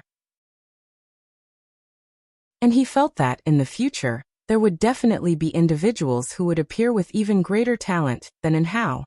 "Master, rest assured, I will cultivate hard. I'll first set Hao as my goal." Blood Prison Great Saint said excitedly, trembling all over. Guan said no more, letting him continue on. In the following journey, Blood Prison Great Saint felt as if he was floating, his thoughts lost in boundless imagination. Autumn arrived. At the Supreme Sex subsect, within Yi Mansion, Guan sat at a table sipping tea, watching Yi Lan instruct a young girl in the ways of spellcraft. The autumn breeze blew into the courtyard, making everything seem perfect. Yilan turned to Guan and asked, "Senior brother, do you have anything to say?" The practicing girl cast a doubtful glance at Guan. She had always been skeptical about this senior uncle. Her master said that her senior uncle was very strong, but she couldn't help feeling that he only seemed handsome rather than formidable. Guan responded with a smile. "You're teaching quite well. I've nothing to say. I'm nowhere near your level. The constant emergence of geniuses from the Third Medicine Valley is widely known. Your ability to instruct disciples is incomparable to ordinary people," Yilan said, shaking her head. She was sincere. There was no need for her to flatter given the relationship she had with Guan. Guan replied, "It's all due to the disciples' hard work. It doesn't have much to do with me." He wasn't interested in the disciple Yilan had recently taken on. The girl's maximum lifespan was around 3,000 years. Considered a prodigy indeed, but now a true talent was approaching the supreme sex subsect. Zhuxi, that ultra-talented individual with the Tai Chu swallowing yuan body. Guan had been keeping an eye on her, witnessing her crossing the ocean to reach the Taitsong continent. She came to the Taitsong continent because she had heard it was one of the few pure lands left in the world, and she wanted to cultivate in peace under the protection of Sword Venerable Fu Dao.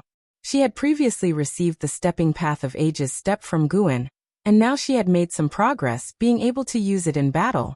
Although in Guan's view, her Stepping Path of Ages step was rather unrefined, this divine skill was difficult to cultivate.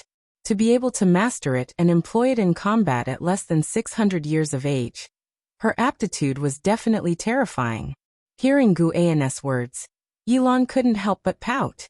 She could see that Guan was not interested in her disciple, Yi Qingxue. Indeed, compared with a talent like Su Jie, Yi Qingxue did indeed seem mediocre. Chapter 447 Immortal Creation. Yi Qingxue felt quite disgruntled as she listened to her master heap praise upon Guan. Despite having only met Guan a few times, she spent all day and night with her master. In her eyes, her master was strict and decisive, wielding tremendous power, the strongest woman she had ever seen. She too wanted to become a female cultivator, like Yilan. It was precisely because of this that it was particularly unpleasant for her to watch Yilan ingratiate herself with Guan, but she dared not show her anger in front of her master. Yi Qingxue feels hostility towards you and wants to beat you up. Do you wish to perform a lifespan detection on her? A notification appeared before Guan's eyes, causing him to pause. He couldn't help but glance at Yi Qingxue. Yi Qingxue was staring at Guan, but as soon as she met his gaze, she quickly turned her head away. Her face and even her ear tips flushed red as though they were about to bleed. Guan shook his head with a smile, not taking her seriously. What would be the point of taking issue with a 14-year-old child? If it wasn't murderous intent, he was too lazy to care about it. He dealt with people daily. Naturally, some would be dissatisfied with him. It didn't mean he should kill anyone who harbored dissatisfaction towards him. Yilan had no idea what Yi Qingxue was thinking. After giving her a few words of advice, she walked over to Guan. Considering it was rare for Guan to visit, Yilan was preoccupied with him, even thinking that Yi Qingxue was somewhat in the way. Seeing her come over, Guan stopped paying attention to Zhuxi and focused on chatting with Yilan. An hour later, Yi Qingxue took her leave. Once her presence had faded, Yilan could no longer contain herself and pounced on Guan. Be careful about the impression you're making. What if your disciple comes back? What about it? I'm not afraid of anyone knowing. You're a law enforcement elder now.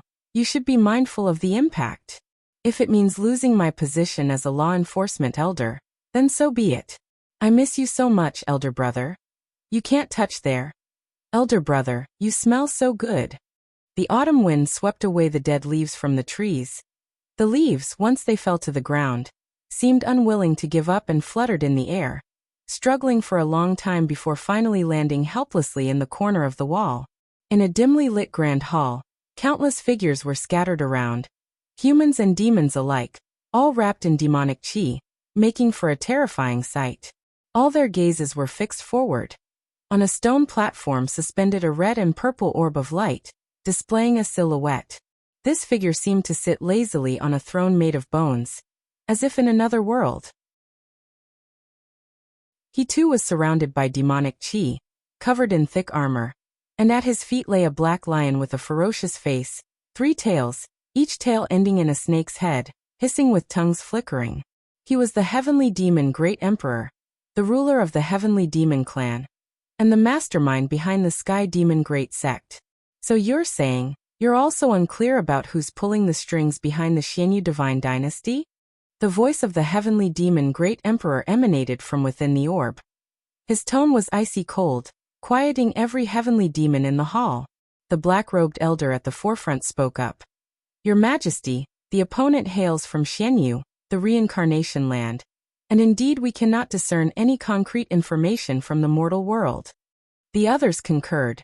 Over the years they had sent many spies and even turned some people from the Xianyu divine dynasty, yet they were constantly unable to gather useful intelligence. The heavenly demon Great Emperor fell silent for a while before speaking.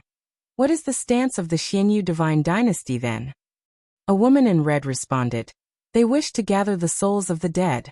They want all beings in the great heavenly spirit land to perish, which, in a sense, aligns with our intentions because we too wish to destroy the great heavenly spirit land. The fingers of the heavenly demon Great Emperor began to tap on the armrest, adorned with skulls, the tapping sounds chilling everyone in the hall into silence. After a long while, the heavenly demon Great Emperor finally spoke. If that's the case, then let us fully unleash the great calamity upon the world, and let the great heavenly spirit land feel despair ahead of time. As his words fell, the 3-tailed black lion at his feet howled upwards, its roar deafening. The heavenly demons in the hall kneeled, silent, all staring fervently at the heavenly demon Great Emperor. As the year came to a close, with snow covering the great heaven and earth, soon to melt, the Supreme Sect began preparations for the Spring Festival. The Third Medicine Valley was also in the midst of preparing for the Spring Festival. Unlike previous years, it was said that Guan was planning a grand celebration, much to the anticipation of the disciples. Come on, tell me, what are you up to? Shenzhen urged Guan, looking quite beautiful today in a white dress and a silver jade phoenix crown, embodying elegance and nobility. As Guan was writing, he casually responded, You'll know when the time comes. This made Shenzhen even more curious, but no matter how much she pressed him, Guan simply wouldn't spill the beans. Feeling it futile, Shenzhen stood up to leave.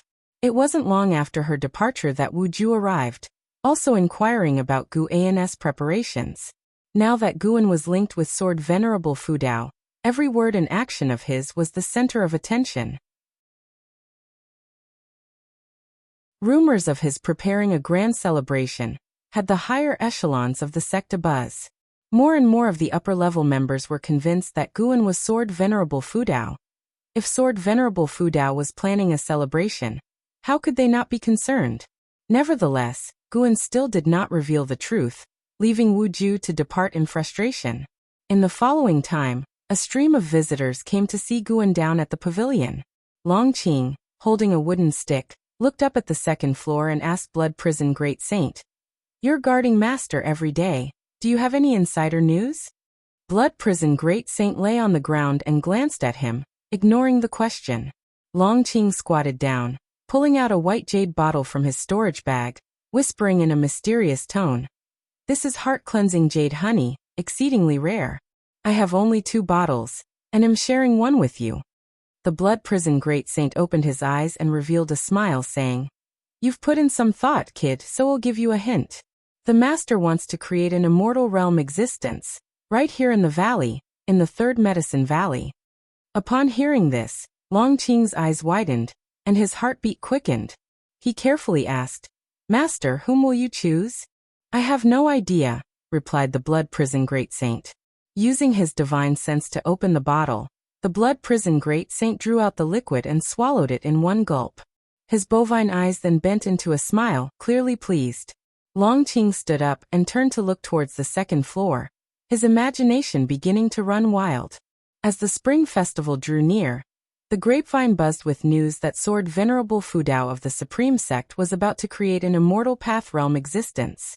The higher ranks of the Supreme Sect kept the news from the ears of the disciples of various departments within the sect, suppressing the information.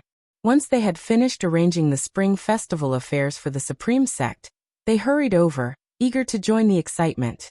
As noon approached, Vice Sect leader Ji Hantian entered the valley and was taken aback by the bustling scene. So many people. He even noticed that the big shots from the families had arrived faster than him. While pondering this, he went up to greet them. Even as Vice Sect leader, he still needed to greet those great cultivators proactively. At the entrance of the valley, several cultivators arrived, including Zhu Xi. Dressed in azure garments, Zhu Xi was curiously looking over the Third Medicine Valley. Having first visited the Supreme Sect's subsect to learn about the relationship between the Supreme Sect and Sword Venerable Fudao, she wanted to establish herself there. Thus she came to the main sect. After some inquiries, the Third Medicine Valley became her first choice. To be precise, it was the first choice for most new disciples entering the sect.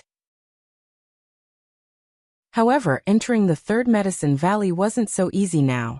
Zhu Xi had barely managed to get the opportunity to visit the Third Medicine Valley for the festival by giving gifts. Walking ahead of her was an elder from the book collection hall, brimming with excitement as if he were introducing his own domain. He was introducing the Third Medicine Valley. He was on good terms with Guan, making him feel sort of at home here. Zhu Xi was curious about the Valley Master Guan. She had heard that this Valley Master was a disciple of Sword Venerable Fudao, who didn't compete or fight over matters, was amiable with others, and was more than willing to train disciples. Inside the Supreme Sect, Guan had an excellent reputation. Zhu Xi hadn't heard a bad word about him. Traveling the world for hundreds of years, it was the first time she heard of such a remarkable person. Coupled with the earth-shattering exploits of Sword Venerable Fudao, she was looking forward to meeting Guan. Zhu Xi looked around, curious about everything inside the Third Medicine Valley. As they approached the dojo, an Exian suddenly approached. The elder from the book collection hall greeted an Exian warmly.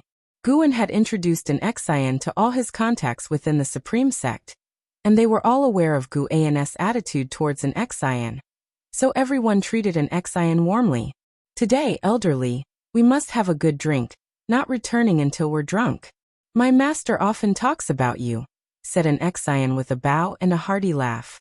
These words made elderly feel quite comfortable, his spine straightening up. He pinched his beard and glanced at the disciples beside him, who looked up to him in admiration. An Exian turned her gaze to Zhu Xi and asked with a smile, "May I ask if you are Zhu Xi, Miss Xu?" Stunned, Zhu Xi and the others, including elderly, looked at her in surprise. "I am. What about it?" Zhu Xi asked cautiously. While she was a cultivator of the void-crossing realm, and hid even greater strength, she was very cautious within the Supreme Sect. It was her survival instinct. "Don't be nervous," an Exian said with a smile. "My master told me to take good care of you. He knew you would come." "Your master?" Zhu Xi grew even more nervous. She had encountered many great cultivators who could divine destiny, and she always kept her distance from such entities to avoid trouble. An Exian nodded and said, "My master is the Valley Master. Come on, I'll take you to settle in." After saying this, she bowed to elderly, excusing herself. Under everyone's watchful gaze, Zhu Xi didn't dare to flee and had no choice but to follow an Exian reluctantly. Elderly and his disciples were astonished. Zhu Xi had such a connection? Suddenly, elderly felt the medicinal herbs he had collected for Guan were a bit hot to handle. But thinking of Guan's smiling face, he calmed down again. Guan wasn't a petty person. At worst, he would return the herbs. Yes, that's it.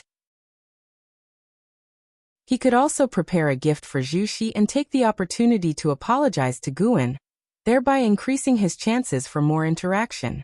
A smile spread across elderly's face as he suddenly found Zhu Xi rather agreeable. On the other side, Zhu Xi couldn't help but ask why Guan was looking for her, but an Exian said she didn't know either. "You don't have to worry. If my master has noticed you, it must mean he has a good impression of you.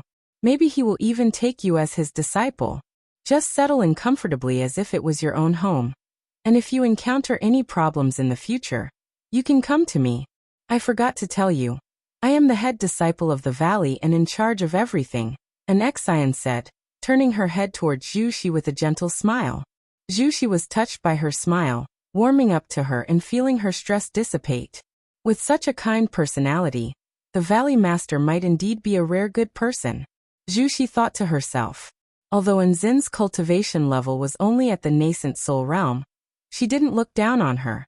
Instead, Zhu wanted to deepen their friendship. An Xian thought to herself, she doesn't seem to recognize my master. Could she be the offspring of one of my master's old friends? She did not think of Zhu as a genius. When she said Guan might take Zhu as a disciple, it was just a habit of making big promises, something she learned from Guan. A few kind words didn't cost anything, and maybe she could forge a closer relationship. The two women chatted warmly as they proceeded. Underneath an old tree, Zhu Luo Sword Monarch stood up, looking at the commotion in the distance, and muttered such clamor. Suddenly, he caught sight of someone, causing him to exclaim in surprise. It was a white-haired old man, leaning on a cane in one hand and resting the other on his waist, just entering the valley and looking around. The free immortal. Reincarnation tribulation. This aura feels so familiar, as if I've seen it somewhere. Zhu Luo Sword Monarch pondered to himself, his eyes fixed on the white-haired old man. The white-haired old man seemed to sense something, turned his head to look, and when he saw Zhu Luo Sword Monarch, his white eyebrows furrowed. Chapter 448. The Strongest Sword Dao Dahong Sword Heaven's Sword Intent. The white-robed elder gazed at Zhu Luo Sword Monarch, contemplating with astonishment. Zhu Luo Sword Monarch also fixed his eyes on him, their gazes locked, and both could see the wariness in each other's eyes. The white-robed elder quickly shifted his gaze away, and continued onward. Zhu Luo Sword Monarch had no intention of picking a fight either. After all, they bore no grudges against each other. During the reincarnation tribulation, he would often encounter other free immortals. If he were to confront each one, even Dahong Sword Heaven might not be able to protect him. Zhu Luo Sword Monarch headed toward 10,000 Sword Mountain. The number of visitors to the Third Medicine Valley was increasing, and 10,000 Sword Mountain had also become a spectacle that many people came to observe. An Xian had already arranged for hundreds of disciples to guard the perimeter of 10,000 Sword Mountain, to prevent outsiders from trespassing. There can be no mistake about the sword intent on this mountain. It's definitely Sword Venerable Fudeos. With such an abundance of sword intent and each one distinct upon careful observation, what could the old Sword Venerable be trying to do? Perhaps he's creating a land of inheritance. This mountain is too lowly for someone like him. The sect leader should assist in building a taller one. That makes sense.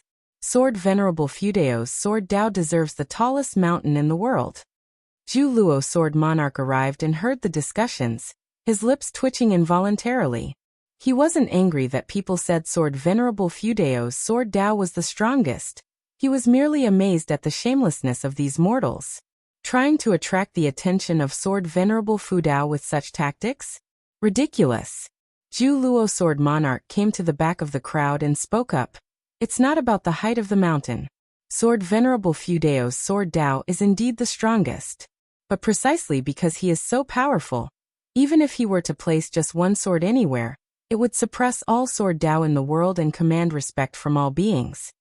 Upon these words, everybody looked his way, while those who had just been flattering Sword Venerable Fudao inwardly gasped in surprise. Another expert? Zhu Luo Sword Monarch stood tall and proud, continuing to describe just how powerful Sword Venerable Fudeo's Sword Dao was. Inside the house, Guan couldn't help but smirk, finding the man's words quite pleasing to the ear. He also understood Zhu Luo Sword Monarch's intentions, but he would not take him as a disciple.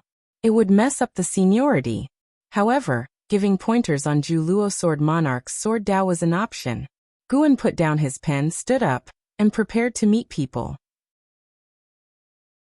With so many important figures present, he couldn't stay cooped up and risk being impolite. Of course, the most important thing was he couldn't miss such an excellent opportunity to make a grand appearance. Guan quickly tidied up the desk, and then descended the stairs.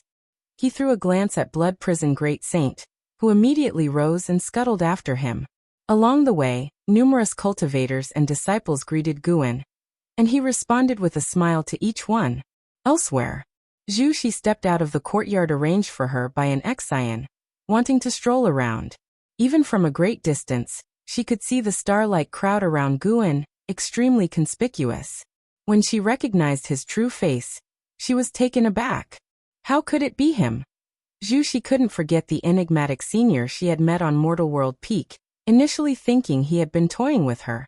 However, after she began cultivating the stepping path of age's step, she came to understand the formidable power of this divine skill. Even after hundreds of years, she had not encountered a more potent skill than the stepping path of age's step. At that moment, she suddenly relaxed. If it were this senior, perhaps he truly intended to take her as a disciple. Previously, she thought that Guan wanted to scheme against her. But now that she knew he was Sword Venerable Fudao, her worries evaporated like smoke and clouds. She saw Guan nodding to her with a smile, which flattered and startled her, so she hurriedly lifted her hand in salute. Guan did not approach but was escorted by the crowd toward the dojo, which made Zhu Shi breathe a sigh of relief. Facing Guan in public still put a lot of pressure on her. Now, she began to look forward to the upcoming life in Medicine Valley, and the grand ceremony mentioned by the disciples of the valley. Guan, up to this point, are you still unwilling to reveal who you are making an immortal? LV Baitian asked with a smile as he walked beside Guan. The others followed with teasing comments. Although they were jesting with Guan, they all maintained proper decorum, not daring to offend him. Guan pretended to be astonished and asked, "How did you all find out?" "The news has already spread. Come on, tell me. Who are you helping to become an immortal? Is it your disciple?" LV Baitian urged. Even the current supreme sect, when faced with the immortal path realm, must make every effort to win them over. The most crucial point was that Guan was creating an immortal, which holds a fatal attraction for a sect. If they could create one immortal, they could create a second and third. Moreover, they all felt that Guan was about to elevate someone to immortality in one go, not just giving them an opportunity to grow gradually. Guan laughed and said, "The ancient hour is nearly upon us, don't worry." LV Baitian was not content. But alas, no matter how much he pressed, Guan refused to give an answer. A figure flew from the horizon, and swiftly landed in front of Guan. It was none other than LV Xian. Wearing a vestment robe crafted by Li Xiandao, LV Xian had an impressive demeanor, like an immortal lord descending to the mortal world, causing the surrounding cultivators to subconsciously make way. When LV Baitian saw him, his eyes lit up, wondering if Guan was about to elevate his son. That would be fantastic. "Guan, come with me. Let's talk. What's there to discuss with these old geezers?" LV Xian spoke disrespectfully, immediately causing quite a few people to frown. LV Baitian frowned and said sternly, "Presumptuous. Have you not learned any manners following Li Xiandao?" As the crowd used sound transmission to communicate, their displeasure dissipated upon learning that LV Xian was LV Baitian's son.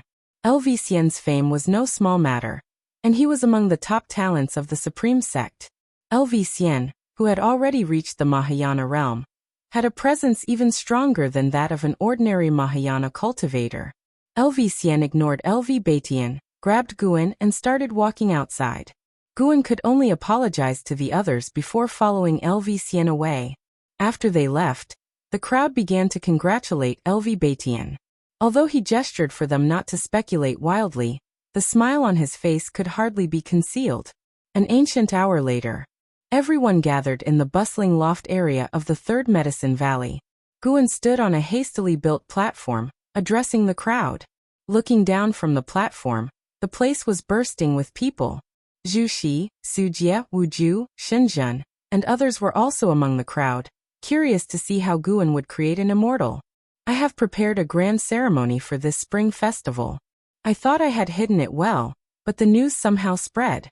Yes, I am creating an immortal," Guan said with a smile, followed by good-natured laughter from below. Long Qing maintained a solemn face, pretending not to know who leaked the news.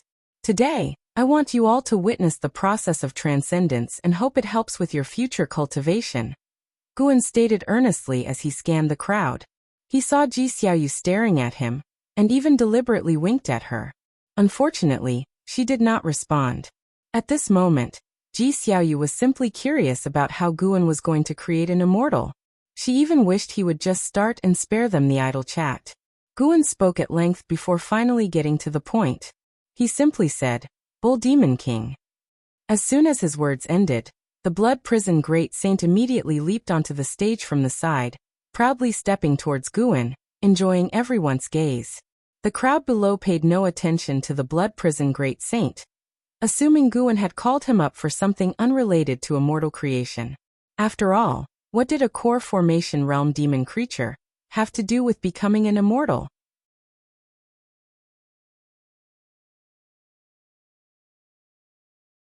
Chapter 449. Is there a second person in the world? Blood Prison Great Saint arrived before Guan and reverently knelt down, as if he were about to prostrate himself. Seeing him maintaining such an attitude at this time warmed Guan's heart. His efforts in raising him had not been in vain. His name is Bull Demon King, huh? Don't tell me there's also a son Wukong? Ha! Don't underestimate him, he's quite cunning. Indeed, when I first touched his horns, he wanted to retaliate against me. Shush, you can't speak about such things. Why would you send a bull to do it? To kill him as a part of the celebration for immortal creation. The cultivators and disciples below spectated and speculated, some comments stirring the Blood Prison Great Saint's fur to stand on end in anger. Guan didn't mind it, for the Blood Prison Great Saint's attitude was inseparable from his own harsh words. Aside from Guan, nobody liked them, much like the white spirit rat. It was time to begin. That's what Guan thought, his eyes turning fierce. Under the watchful eyes of the crowd, Guan took out the fate-determining pen, allowing it to spin in his hand before gripping it firmly. The tip pointed at Blood Prison Great Saint. Everyone's gaze followed suit, falling upon Blood Prison Great Saint, unsure of what Guan was about to do. Today, I shall let my mount transform into the immortal realm. Everyone, watch closely. Guan's voice sounded, echoing through the third Medicine Valley. Upon hearing this, everyone's eyes widened in disbelief. He intends to elevate this demon bull to the immortal realm? Impossible. In that moment, even Zhu Luo Sword Monarch and the white-robed elder furrowed their brows. Ji Xiaoyu and Sun and Moon Netherworld Emperor likewise found it unbelievable. Their higher realms of existence made them acutely aware of how difficult it was to leap from the core formation realm to the nirvana realm. Even with great powers pouring in their essence or imparting cultivation levels, it was impossible. No matter how they looked at it, Blood Prison Great Saint didn't seem like a great power reincarnated. There were no traces of reincarnation tribulation's cause and effect, nor any signs of a hidden stronger cultivation level. LV Baitian was stunned, even found it ridiculous. Could this uncultured bull also achieve immortality? The crowd below fell silent, and before anyone could react, Guan wielded his pen, sprinkling ink onto the body of Blood Prison Great Saint. Instantly, the seal of path of returning primordial spirit within Blood Prison Great Saint dissipated, and he felt that long-lost power surge through him. His entire bovine body ignited. Primordial reincarnation skill release. Blood Prison Great Saint roared inwardly. As he just released his Mahayana realm aura, his cultivation level skyrocketed, causing his presence to burst forth like a flood breaking free, reaching the heavens. Boom! A terrifying aura erupted from within him, forming a pillar of flames that shot into the clouds, dispersing the accumulating mists and spreading fiery waves across the sky, plunging the third Medicine Valley quickly into crimson. Everyone looked up, even Zhu Luo Sword Monarch unable to remain composed. How is this possible? Zhu Luo Sword Monarch's pupils quivered, a storm raging in his heart. Judging by Blood Prison Great Saint's surging aura, this demon was likely to surpass the Nirvana realm. From the core formation realm to a loose immortal in one go? How could this be? The path of cultivation could allow this?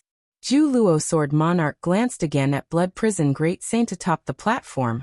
Still, he detected no hint of reincarnation causality. Could this rascal have concealed his cultivation level? But that shouldn't be possible either. How could he not see even the slightest clue? Zhu Luo Sword Monarch's mind was in turmoil.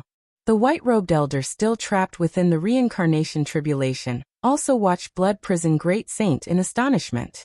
Your Majesty, this is... Sun and Moon Netherworld Emperor turned to Ji Xiaoyu beside him, hoping she could provide an explanation.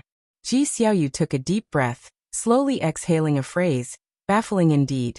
Such fortuity is beyond our comprehension. Su Jie, who also had encountered Blood Prison Great Saint, stood dumbfounded. He too had dealt with Blood Prison Great Saint. Guan had wanted to prove himself because Blood Prison Great Saint scoffed at his genius demeanor, telling him that for all his talent, there were countless others far more formidable than him. So Su Jie thought Guan looked down upon him, and had Blood Prison Great Saint convey that attitude. Now as he looked at Blood Prison Great Saint again, it suddenly dawned on him that Blood Prison Great Saint hadn't lied. The Nirvana realm seemed an eternity away for him, no matter how talented he was. Guan had easily created an immortal realm entity, plunging him into a sea of boundless confusion. Was he truly not a genius? Was he just better than the disciples of the Supreme Sect, amounting to nothing in reality? Another genius remained stunned, Zhu Xi. She considered herself well-informed, yet she had never heard of such a feat. How did he do it? How profound was his Tao level? LV Xian, after a brief shock, became excited, clenching his fists as though he were the one making a breakthrough. He was amazed by Gu An's methods, but the thought of being the only talent Guan acknowledged made him glow with pride. Even with the capability to create immortals at will, Guan still recognized his talent. What did that mean? LV Xian's self-confidence soared.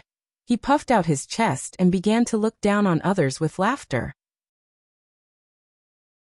Could he truly be Sword Venerable Fu Dao? Wu Ju's eyes widened, his body stiffened to rigidity. He had worked so hard for his Tao level, only to have it surpassed by the Blood Prison Great Saint in an instant, which made him question his life. Xin Zhen's gaze shone brightly as she stared at Guan, her eyes filled with infatuation. She most admired the Sword Venerable Fu Dao, and her favorite peer and friend was Guan. Even without the identity of Sword Venerable Fu Dao, she sincerely admired Gu An's talent. When Gu An's identity coincided with that of Sword Venerable Fu Dao, Xin Zhen's admiration and fondness for Guan reached its peak. The imposing aura of the Blood Prison Great Saint whipped up a gale that fluttered Gu An's robe and hair. He turned his head to look at the Blood Prison Great Saint. The corners of his mouth lifted into a smile. This scene, witnessed by the crowd below, made him seem so vigorous and high-spirited. Could there be a second person in the world capable of scribing immortals? Everyone was shocked by Gu An's methods, and the aura of the Blood Prison Great Saint disturbed the entire Supreme Sect, as more and more cultivators flew toward the Third Medicine Valley. Ji Hantian came back to his senses and immediately went to stop other disciples from coming. Gu An's methods were too unfathomable, and he felt they should not be exposed. Not only did he think this, but LV Baitian and the other higher-ups shared the same view. If news of this were to spread, could the disciples continue to cultivate peacefully? Surely a large number of disciples would come seeking Gu An's favor upon hearing the news. And other sects would go crazy trying to please Gu, and LV Baitian also flew into the sky to take charge of the situation. He turned his head in the air and looked toward Guan standing on the platform, whose presence could not be overshadowed by the Blood Prison Great Saint's imposing aura.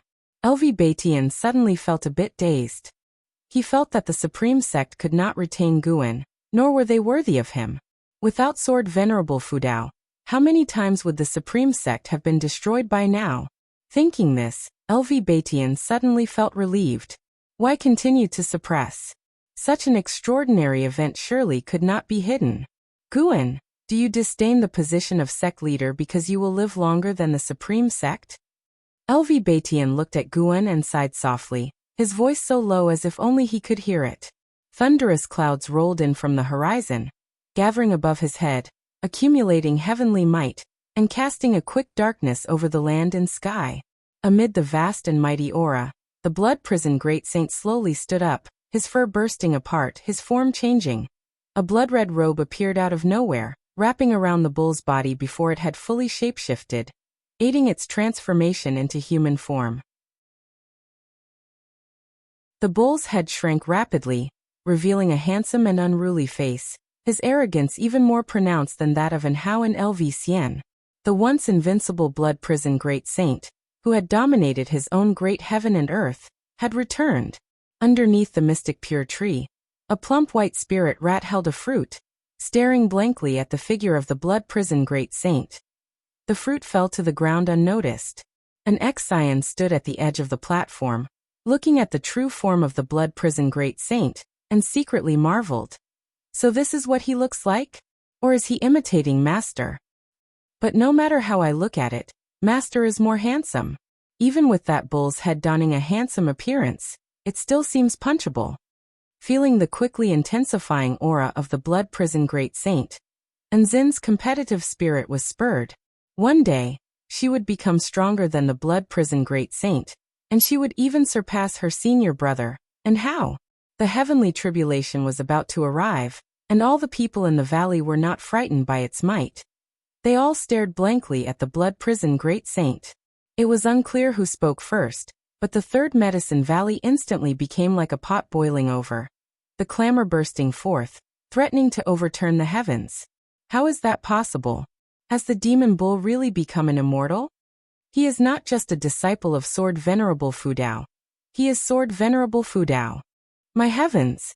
How did he do it? Could it be that this bull was always an immortal? Immortal my ass, I've known the bull demon king for 500 years. Watching him nap every day. Can an immortal do that? That's right, this bull has indeed been around for a long time, not just a recent appearance.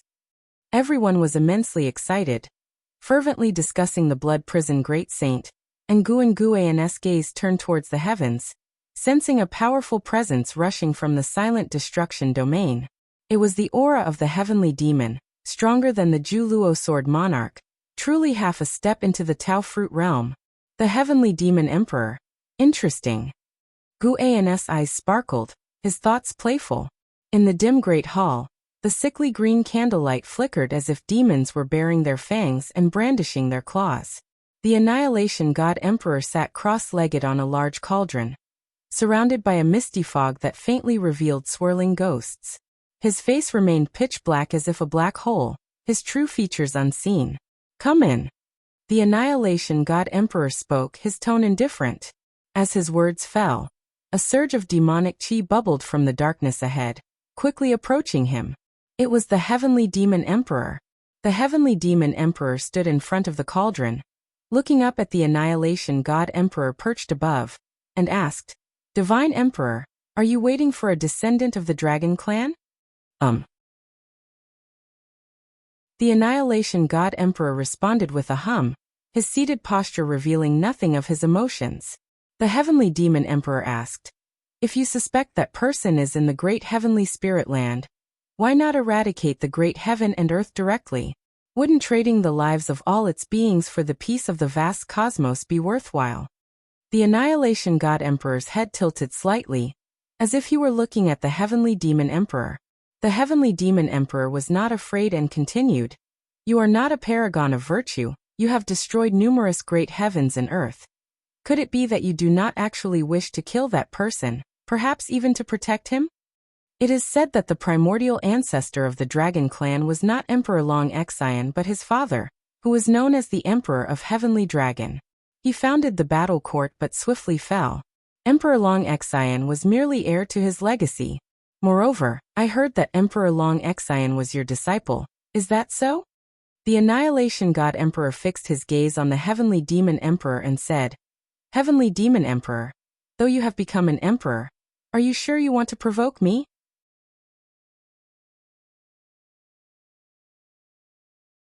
Chapter 450. Chaos Heavenly Tao, Demon God Xianhuang facing the threat of the Annihilation God Emperor. The Heavenly Demon Emperor showed a smile and said, Divine Emperor, you should understand my meaning. If not for your promotion, how could I have today? It is because of this kindness that I wish to remind you of the cost of doing this. The Annihilation God Emperor looked down at him and asked, Have you already defected to the battle court? The Heavenly Demon Emperor replied, The Disaster Demon Emperor did indeed seek me out, but the battle court cannot cross the boundary gate, and I have no need to defect. However, you are different. You don't belong to this universe and will leave sooner or later. The Annihilation God Emperor fell silent. The Heavenly Demon Emperor's eyes flickered as he said, Why don't I help you eliminate that person, so you won't be seen as having failed Emperor Long Xian? Boom. A terrifying aura burst forth from the Annihilation God Emperor's body, continuously impacting the heavenly demon emperor, and causing the demonic chi around him to disintegrate and reconvene. The heavenly demon emperor slightly bowed his head, his face cast into darkness. It seems you are not sure you can eradicate the great heavenly spirit land, and you want to rely on my strength, the Annihilation God Emperor's voice sounded. The heavenly demon emperor took a deep breath and said, "Our Sky Demon Clan's existence is to eradicate the great heaven and earth of the heavenly Tao. It is our clan's mission. If I do not do it, sooner or later I will turn to dust and my path will be in vain. Nowadays, the great heavenly spirit land has the power of Xianyu, the sword Tao of Dahong Sword Heaven, and the unknown origin of the free immortal. I indeed do not have absolute confidence. Divine Emperor, although you have transcended, you still belong to the chaos. Such a stance destines you to be incompatible with the creatures of the heavenly Tao. The descendants of the Dragon Clan, by leveraging reincarnation and entering the heavenly Tao, have already stood against you." The Annihilation God Emperor retracted his aura, thought for a moment, and raised his right hand, gesturing slightly. A towering figure appeared from the darkness behind him, shrouded in flickering flames, its true face impossible to see. The heavenly demon emperor's expression changed at the sight of this figure. He couldn't help but exclaim, "Demon God Xianhuang, how is it possible? How did you bring him?" The Annihilation God Emperor did not reply, but gently waved his hand. The demon god Xianhuang opened a pair of eyes that resembled two suns of divine might, filled with an oppressing presence. In front of these eyes, the heavenly demon emperor seemed as insignificant as dust. The heavenly demon emperor took a deep breath, and a crazed and fierce expression spread across his face. With this power, the great heavenly spirit land will surely be eradicated. The supreme sect was basking in the festive atmosphere of the spring festival, while the third Medicine Valley had been isolated by a formation. Within the great formation, the blood prison great saint was undergoing his tribulation, with violent heavenly lightning incessantly striking him. He hovered high in the air, twisting his neck without feeling any pain. On the contrary, he felt quite comfortable. Guan stood on a high platform, using his own Taoist intent to accelerate the blood prison great saint's heavenly tribulation. At this moment, the blood prison great saint had already stepped into the loose immortal realm, adapting to the changes within his body. Everyone in the valley watched this scene, conversing among themselves. Invisibly, they each had their own realizations. This was because Guan's Taoist intent enveloped the entire Medicine Valley, letting everyone enjoy it. A grand celebration, naturally, couldn't just be to watch the blood prison great saint's breakthrough. Those who came to Medicine Valley were either friends with him or honored guests of the sect, considering it a gift for the spring festival. Many people believed that the Supreme Sect relied on Sword Venerable Fudao, but Guan felt that the Supreme Sect also helped him cover up a lot and indeed respected him at the higher levels. Even if there were calculations, they were outside the third Medicine Valley, and did not disturb his quiet cultivation. Over 1,000 years, the Supreme Sect had experienced bumps and turbulence, but it had always been able to correct its mistakes. Overall, Guan was quite satisfied with the Supreme Sect, which was why he was willing to offer such a grand gift. The pursuit of immortal cultivation and enlightenment are equally important. Many of you are busy with chi absorption cultivation, focusing on becoming stronger, which may become an obsession and lead to inner demons. My mount has been sitting in meditation for years, perceiving the natural world, and that is why he has become an immortal. Guan's voice rose, his words clearly reaching every person's ears, sinking them into contemplation. Guan wasn't just talking. Although the blood prison great saint's strength had nothing to do with enlightening the path, perceiving the natural world was also a route, and its potential was higher than that of chi absorption cultivation. If one can attain the Tao, mana will come naturally. The majority of cultivators busied themselves with chi absorption cultivation, neglecting the comprehension of nature. Their utilitarian mindset also made them restless, leading to extreme paths. What Guan spoke of was not enlightenment like Wu Ju's, but rather the comprehension of the great Tao. The great Tao is omnipresent, and even a trace of realization is worth more than 1,000 years of arduous cultivation. Even without enlightenment, occasional meditation could soothe the restlessness in one's heart, making the journey ahead more stable. There is an old Chinese saying that haste makes waste, which also applies to the pursuit of immortality. Guan spoke gently, guiding all the guests with his Tao. Even the strong figures like Zhu Luo Sword Monarch and the man in white robe fell into deep thought. Su Jie stood among the crowd, feeling profoundly enlightened. In fact, over the years, he felt very impatient, with anger brewing in his heart. If not dispersed, it could become a heart demon in the future. Right now, listening to his master's voice, his heart fell into an unprecedented calm. It was a very comfortable sensation. Time flew swiftly. With Gu An's help, the Blood Prison Great Saint's tribulation crossing process was extremely fast. As dusk arrived, the heavenly tribulation dissipated. The Blood Prison Great Saint successfully crossed the tribulation and became a loose immortal realm first layer being. He was able to leap directly over the Nirvana realm, thanks in large part to the medicinal herbs and elixirs that Guan had invested in him over the years. Feeling the powerful cultivation level of the loose immortal realm, the Blood Prison Great Saint had an urge to let out a long howl, but he restrained himself. He descended from the sky and landed in front of Guan, knelt on one knee, and with a fist in palm saluted. "Thank you, Master, for your grace. I will forever serve by your side." His voice was loud and clear, causing many people to awaken. This public declaration also confirmed that his becoming an immortal was a gift from Guan. The thunderclouds in the sky hadn't yet dispersed, and the edges of the clouds were tinged with a reddish glow as nightfall approached. Guan helped the Blood Prison Great Saint up, and then turned to look at the audience below. Seeing that most of them had already awakened, he raised his hand and smiled. "Ladies and gentlemen, it is the New Year festival. Time to drink and be merry." As his words fell, an Exian gestured with a wave of her hand, and a large number of Medicine Valley disciples started to move.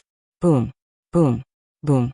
Fireworks rose from the mountains at the edge of Medicine Valley, their thunderous sounds awakening everyone still immersed in the contemplation of the heavens and the earth. Suddenly awakened, they felt a sense of loss and even wished to recapture their previous experience. They started to seriously consider Gu An's words about comprehending nature. The New Year celebration at the Third Medicine Valley officially began, and Guan, accompanied by the Blood Prison Great Saint, stepped off the stage. He immediately found himself in the spotlight, while many surrounded the Blood Prison Great Saint, lavishing praises and asking him about his experience of becoming immortal.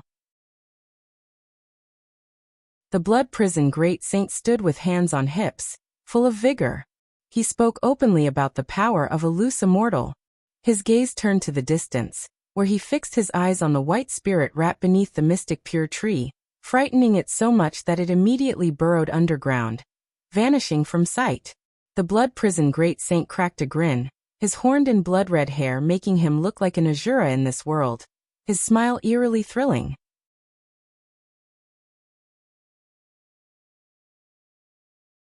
Chapter 451 Heavenly Tao Theory. The Spring Festival at the Third Medicine Valley was a great success, with everyone drinking through the night, sharing stories, and growing closer.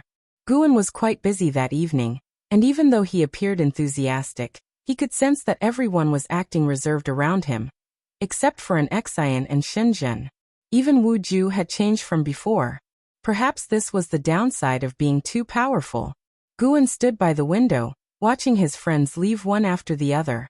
The morning sunlight glowed, making his departing friends seem as if they were leaving wrapped in a rosy dawn. After a while, Guan turned back, went to his desk, and began to write about mind cultivation because last night, LV Baitian had expressed a desire to establish a method of heart cultivation and disseminate it throughout the Supreme Sect to help its disciples have a firmer path ahead. Guan hence offered many suggestions, such as uniform teaching of cultivation by the master to avoid neglecting any disciples due to a lack of close relations. The Supreme Sect no longer needed to intentionally cultivate geniuses. A strong foundation was more important, which required the effort of all disciples. A sect with geniuses might not be strong, but a sect where most disciples are outstanding was surely not weak. Guan created a 100-year cultivation education plan for the Supreme Sect. Every disciple upon entry would unconditionally receive 100 years of cultivation techniques and spell guidance from the sect unless they violated the rules, ensuring each disciple would possess notable strength and become eligible cultivators. LV Batian was moved by the plan. Although the investment would be substantial, if successful, the Supreme Sect would undoubtedly become a true Holy Land. Of course, the most crucial aspect was that the suggestion came from Sword Venerable Fudao. He believed that no one would dare to obstruct it. If resources were lacking, those families would surely rush to donate, meaning the plan would certainly succeed if they desired it. I wonder how long the Supreme Sect will last, but taking care of the majority of the disciples' lives is also amassing good karma. Guan murmured to himself, feeling content. He now cared more about intangible things than benefits. Having inherited many reincarnation lives and gained many insights, he wanted to distill insights from his own life. The path to the Great Tao is long and full of obstacles, and understanding the Great Tao isn't something that can be directly enhanced by lifespan, but with the ability to evolve through life, he had more time to comprehend the Great Tao. A spring breeze blew in from the window, swaying a green flower on the small altar on the table. The green flower trembled, as if years were beckoning, reminding all living beings that youth, once gone, never returns. Time flies, and a century passed. One day, Guan strolled through the streets of the outer gate city, followed by the blood prison great saint, whose shape-shifted form was tall and imposing, his fierce gaze capturing attention. Yet many people looked not at him, but at Guan. People greeted Guan warmly along the way, and he nodded in response, while the disciples who had never met him asked others about him. That's the Valley Master of the Third Medicine Valley, Guan. It's suspected that he's Swords Venerable Fudao. What? He is the rumored Swords Venerable Fudao? It's unclear, but I remember he is supposed to be the disciple of Swords Venerable Fudao. Anyhow, he represents him. The 100-year mentorship was his proposal. You younger generations should thank him. Otherwise, entering the sect without talent would have made pursuing Taoist sorcery dependent on connections or fighting it out. The 100-year mentorship was his idea? Then he indeed deserves such treatment. We've all benefited from his grace. Wherever Guan went, nearby people discussed the 100-year mentorship. The Supreme Sect implemented this initiative swiftly, spreading it throughout the land and overseas.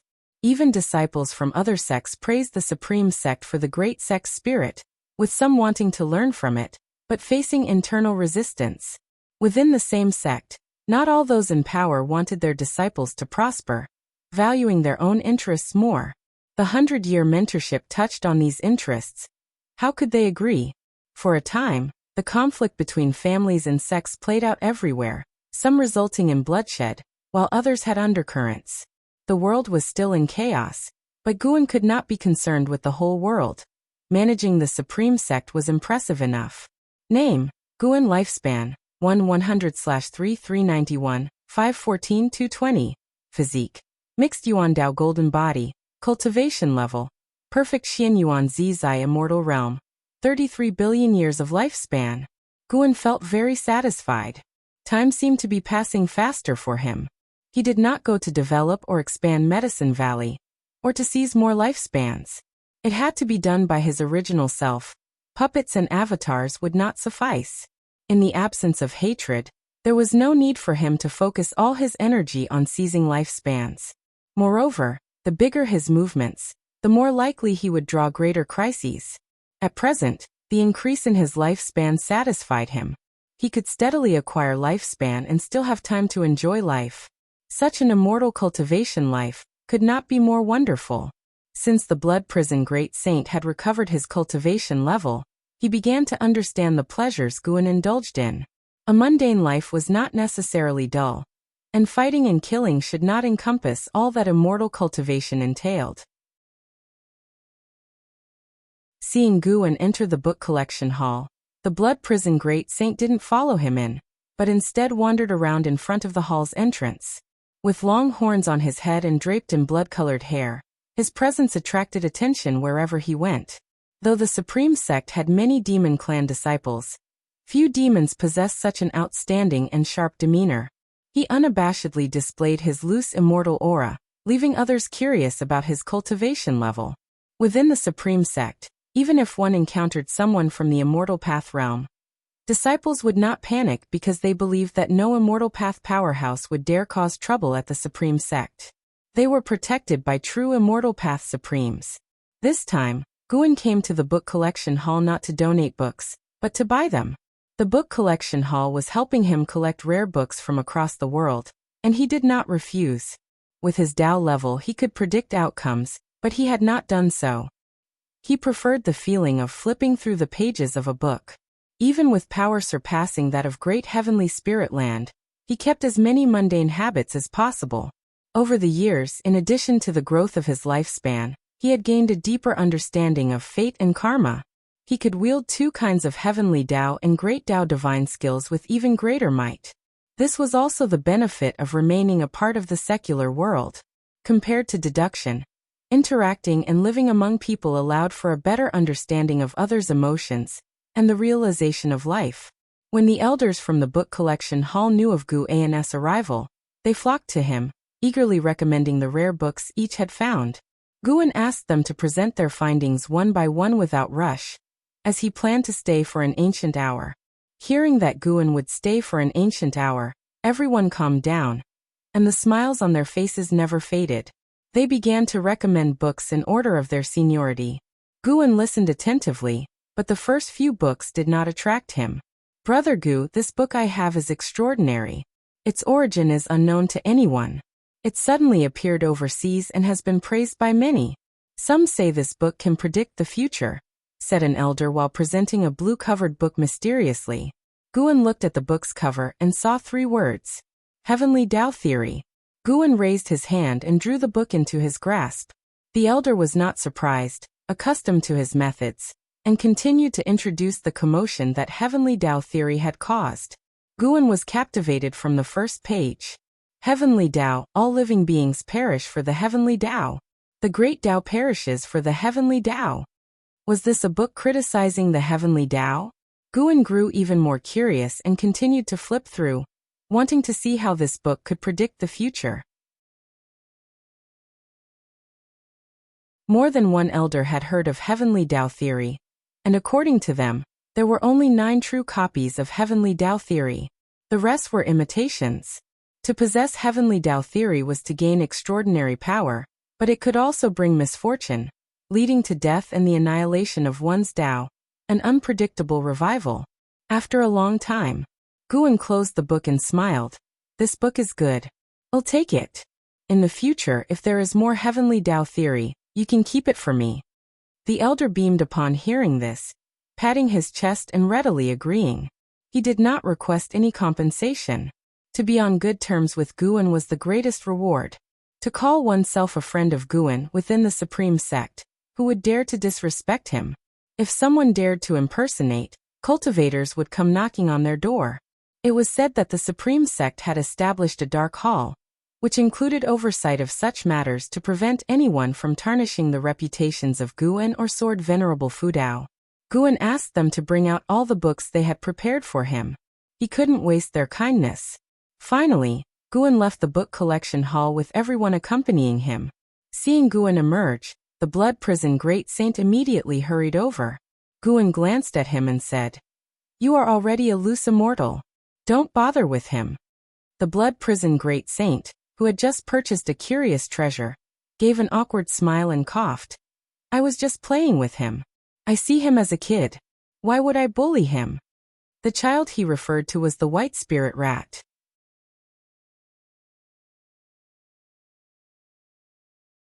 Chapter 452. Surpassing the 9 heavens of Immortal Path. After Guan spoke up, the Blood Prison Great Saint abandoned his plan to scare the White Spirit Rat. He wasn't upset. If Guan cared so much for the White Spirit Rat, he would naturally do the same for him. Guan continued wandering around the outer gate city until dusk, and before leaving, the Blood Prison Great Saint voluntarily transformed into a bull demon to carry him away. The Blood Prison Great Saint had not forgotten his duty as a mount, and although Guan told him it wasn't necessary, he insisted on doing it. He wasn't foolish. If Guan said he didn't need him to be a bull, and he actually believed it. Guan could easily find another bull to replace him the next day.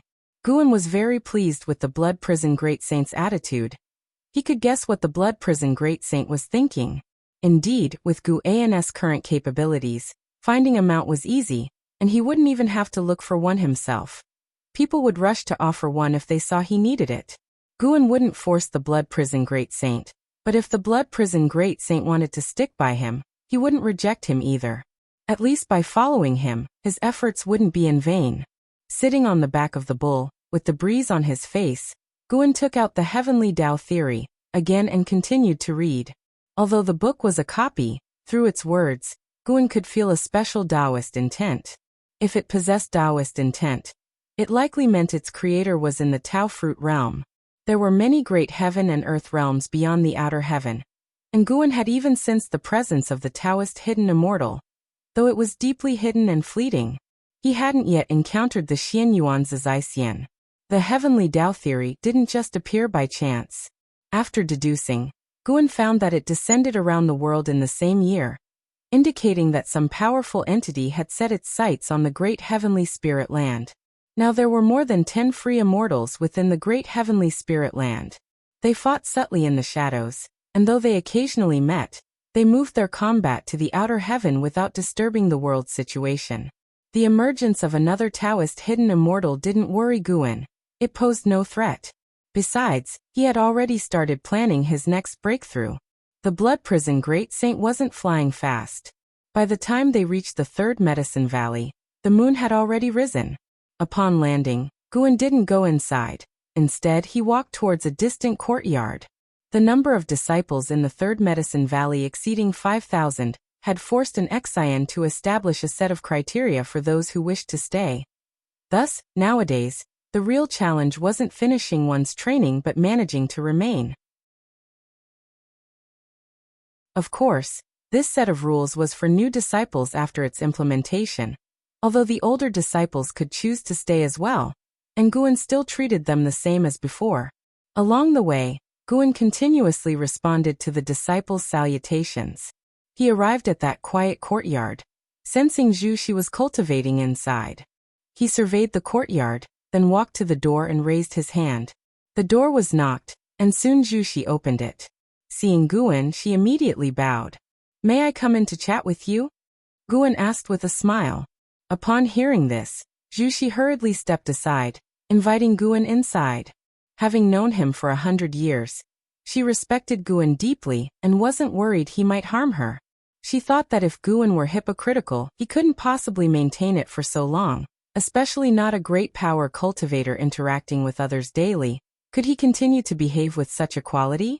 Moreover, from Guan's perspective, there was no need to pretend. He could now make the whole world submit to him. Who could stop him? Compared to reckless strongmen, Zhu Shi admired Guan more, a man who could restrain his emotions and desires. Guan entered the room and noticed Zhu Zai's room was clean and simple, with no excessive furnishings, and a refreshing fragrance wafted through the air, refreshing the senses. Guan took a seat at the table, and Zhu Shi closed the door and began to pour him tea. After exchanging pleasantries for a while, Zhu Shi sat opposite Guan and asked, "Master, is there something you need?"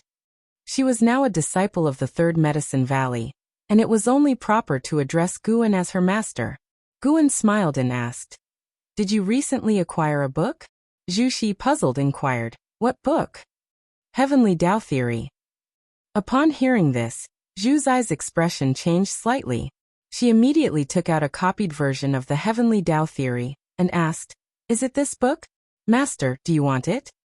Previously, when Guan was calculating the Heavenly Tao Theory, he deduced that one of the true copies was in Zhu Zai's possession, which she had found by chance during an outing several months ago. But such coincidences were too many. Guan did not take the Heavenly Tao Theory from her hands but rather said slowly, "Zhu Shi, I have actually known what kind of person you are for a long time. I noticed you back when you were still at the Moonfall Divine Lake. You liked to steal medicinal herbs." Zhu Shi widened her eyes and instinctively stood up and stepped back. Guan stared at her and said, "You are wary of everyone, so I did not expose you. The reasons I accepted you as a disciple were firstly because of your talent, Secondly, because you had not committed grave evils and there was still hope for you. And I can provide you with endless medicinal herbs. However, I also need you to trust me. The reason I focused on you early on was only because of your unique physique. Have you always wanted to know the origins of your bloodline? Hearing this, most of Zhu Zai's panic dissipated. She cautiously approached the table and said, Master, I have not stolen any medicinal herbs within the Third Medicine Valley. What she said was true because the treatments in the Third Medicine Valley were good. The words an Xian had previously spoken to her alone had spread, and many families were trying to win her over, thinking she might become the direct disciple of Sword Venerable Fudao. Guan said, I know, so I never questioned you. Today, I sought you out because this book, Heavenly Tao Theory, is extraordinary and could bring trouble to both you and the Third Medicine Valley. Upon hearing this, Zhu Xi immediately took the Heavenly Tao Theory out. The real, Heavenly Tao Theory was a red-covered book, almost as if it was stained with blood, emanating a sinister aura upon its appearance. Guan flicked his finger and the Heavenly Tao Theory, in Zhu Zai's hands, flew out, landing on the table close to Gu An's arm. Zhu Xi thought to herself, what an impressive skill. Her cultivation level wasn't low as she had only concealed her true strength, but in front of Guan, she felt her spiritual power was fragile and couldn't react in time. Guan said, this book probably comes from beyond the outer heaven, and is the work of someone who surpassed the 9 heavens of the immortal path. It will continuously integrate with your causation and chi fortune. The more you use it, the more dependent you become, eventually becoming manipulated by it. To be unaffected, you need to surpass the free immortal, even surpass its creator. Surpass the 9 heavens of the immortal path? Zhu Xi, frightened to pallor, cautiously asked, Master, what should I do? Guan smiled and asked, do you like this book? I do know, I just like its power, Zhu Xi honestly replied. She had mistakenly thought it was an immortal path supreme treasure, which is why she had hidden it so carefully. Guan smiled and said, I can let you keep it, but you mustn't use it. I'll teach you how to control its power, and if any entity tries to contact you, you must tell me. Zhu Xi agreed without hesitation. She had no reason to side with the entity behind the Heavenly Tao Theory.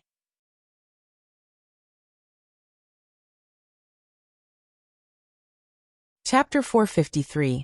Demon God descends to the world. Guan saw that Zhu Xi agreed, then pushed the Heavenly Tao Theory towards her. She did not pick it up immediately but instead looked at Guan and asked, Master, do you truly know my lineage? Guan replied, Actually, your background is quite ordinary, and there are no karmic entanglements entwined with you. Your talent is exceptional and occurs once in an era, blessed by heaven and earth, known as the Tai Chu Swallowing Yuan Body. Tai Chu Swallowing Yuan Body. Upon hearing these 5 words, Zhu Xi fell into a daze, inexplicably accepting this name as though awakening distant memories. Guan encouraged, cultivate diligently. One day, you will stand at the pinnacle of the immortal path and become the person you currently admire, or even surpass them. Hearing this, Zhu Xi wanted to ask, can I surpass you? She was not ignorant of decorum to such an extent. She only dared to think it in her heart. Guan began to inquire about Zhu Zai's cultivation struggles. Lowering her guard, she started to discuss her cultivation woes. Meanwhile, Guan was deducing the karma and truth of the Heavenly Tao Theory. The Heavenly Tao Theory possessed the ability to toggle between reality and illusion. In battle, it could make the injuries Zhu Xi received turn unreal, as if she were unharmed, delaying the damage, while also being able to wield non-existent spells and divine skills to attack the enemy, making the enemy believe they sustained severe injuries when in reality, they had not. This effect would persist for a while before disappearing. This power was different from karma. It was a very special power of the Tao. Currently, Guan had not yet researched this type of Tao, and he was quite intrigued by it. An hour later, Guan stood up to leave. Master, keep the Heavenly Tao Theory for now. I will ask you for it when I need it. How does that sound? Zhu Xi handed the Heavenly Tao Theory to Guan, speaking seriously. She was also reluctant to part with it, but after knowing the origin of the Heavenly Tao Theory, she felt apprehensive about the book, as if it burned to the touch. Most crucially, Could Gu An's ability to discern the book's origin suggest that he might be stronger than the entity behind the book? Moreover, she could sense Gu An's interest in the heavenly Tao theory. Otherwise, he wouldn't have personally come to seek her out. And since Guan said he would cultivate her, why shouldn't she be generous? Guan smiled as he accepted the heavenly Tao theory, considering her quite sensible. After Guan had left, Zhuxi closed her room door and finally breathed a sigh of relief. Not just due to her cautious nature. Anyone would feel frightened knowing such a mighty figure was watching over them. She went over their conversation in her mind, ensuring that she had not misspoken before she could fully relax. She resettled into meditation on her bed, her eyes drifting toward the window, pondering deeply with a distant look in her eyes. Why was she always afraid? She felt that her nature wasn't necessarily good, but she instinctively stayed alert around everyone, and her first reaction to potential troubles was to evade. But such is human nature. Even knowing one's flaws doesn't make them easy to amend. After a while, she redirected her focus, continuing her cultivation. After chatting with Zhuxi, Guan would guide her in practicing the stepping path of ages step every few days, spending other times either picking flowers and herbs or studying the powers of Tao and the heavenly Tao theory. He didn't absorb this power directly but perceived its existence, seeking similar ones within the universe's unobservable Tao rules for enlightenment. By doing so, he could sense a purer power of the Tao, preventing any schemes from the entity behind the heavenly Tao theory. The universe was vast, with countless colorless and intangible types of Tao rules acting as its foundation, birthing the universe and all within it. Each Tao rule was vast and boundless. Although Guan had studied the Karma Tao and the Fate Tao, compared to one of these rules, they were vastly inferior. He could hardly imagine what realm would be potent enough to rival the Tao. When Guan began to comprehend the great Tao and reduced his idle play, time began to flow more swiftly. In the blink of an eye, another 45 years had passed. In the summer of this year, Guan arrived at the outer world cave of Heavenly Phoenix Mountain. The three demons Tian Yaoer had already moved to the outer world cave, and the medicinal herbs from Nianchu cave had also been transferred there. As the minor heaven and earth that Guan had opened up, the heaven and earth rules of the outer world cave had become more complete. The grotto heaven was rich in spiritual energy, which steadily increased the cultivation level of Tian Yaoer and the others. Now Tian Yaoer had reached the 9th layer of the Mahayana realm, and was ready to break through at any moment. Guan prepared to take her out for the tribulation crossing to prevent any harm to the outer world cave. Upon hearing that they could go out, Tian Yaoer was thrilled. Tianqing and Tianbai also clamored to join, clinging to Gu An's arms and acting coquettishly.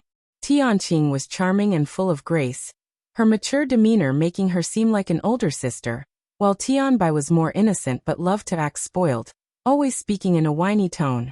The two sisters coordinated well, and Guan, with a softened heart, could only agree to take them out.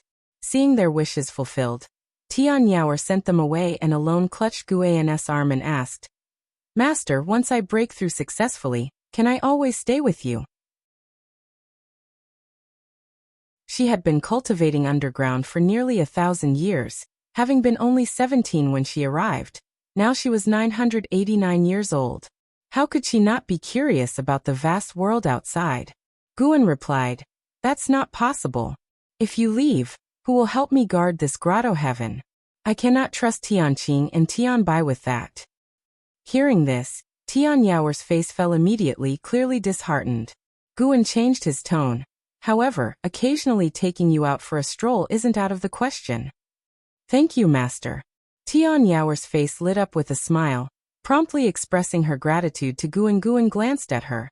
Despite her nearly 1,000 years of age, she still looked like a young girl. Perhaps she should experience the mundane world sooner or later. Otherwise, reaching a higher realm without life's insights might make her journey arduous. He continued walking forward, Tian Yaoer by his side, while Tianqing and Tianbai leapt around, retaining their cat-like nature. As Guan chatted with Tian Yaoer, listening to her joyful laughter, his mood brightened as well. Boom, boom, boom. Suddenly the ground trembled. The spiritual energy of the outer world cave began to surge chaotically, as if the apocalypse was upon them. Horrified, Tianqing and Tianbai quickly stopped, and Tianyao frowned. She could sense an awful pressure coming from beyond the grotto heaven. This pressure was not fleeting but continuous and increasingly terrifying. Master, what's happening? Tianqing looked at Guan, asking anxiously. Guan looked up at the sky, saying, "A demon god has arrived. The true calamity of the great heavenly spirit land is about to commence." Guan had already seen the demon god standing before the black city of the outer heaven, a city crafted by the annihilation god emperor, demon god Xianhuang. Guan recognized the origin of this demon god at a glance. Indeed, in the inherited memories of Longzhan, there were legends of the demon god Xianhuang, exceedingly ancient. Longzhan had only seen skeletal remains that emitted an endlessly vast aura. Beside the demon god Xianhuang stood a demon with an extremely powerful aura, the heavenly demon emperor.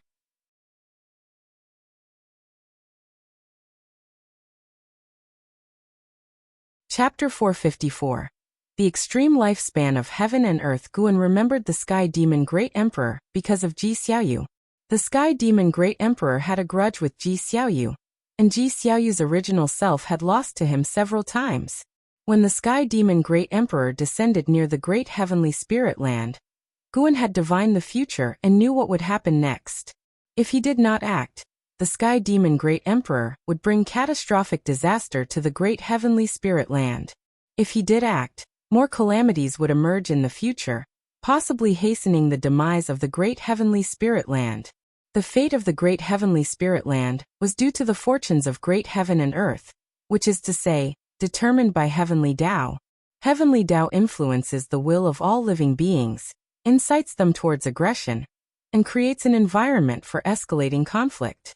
Unless Guan could manipulate the will of all living beings, only then could he truly save the people of the great heavenly spirit land. But to do so would turn the people into puppets, resulting in a fate worse than death.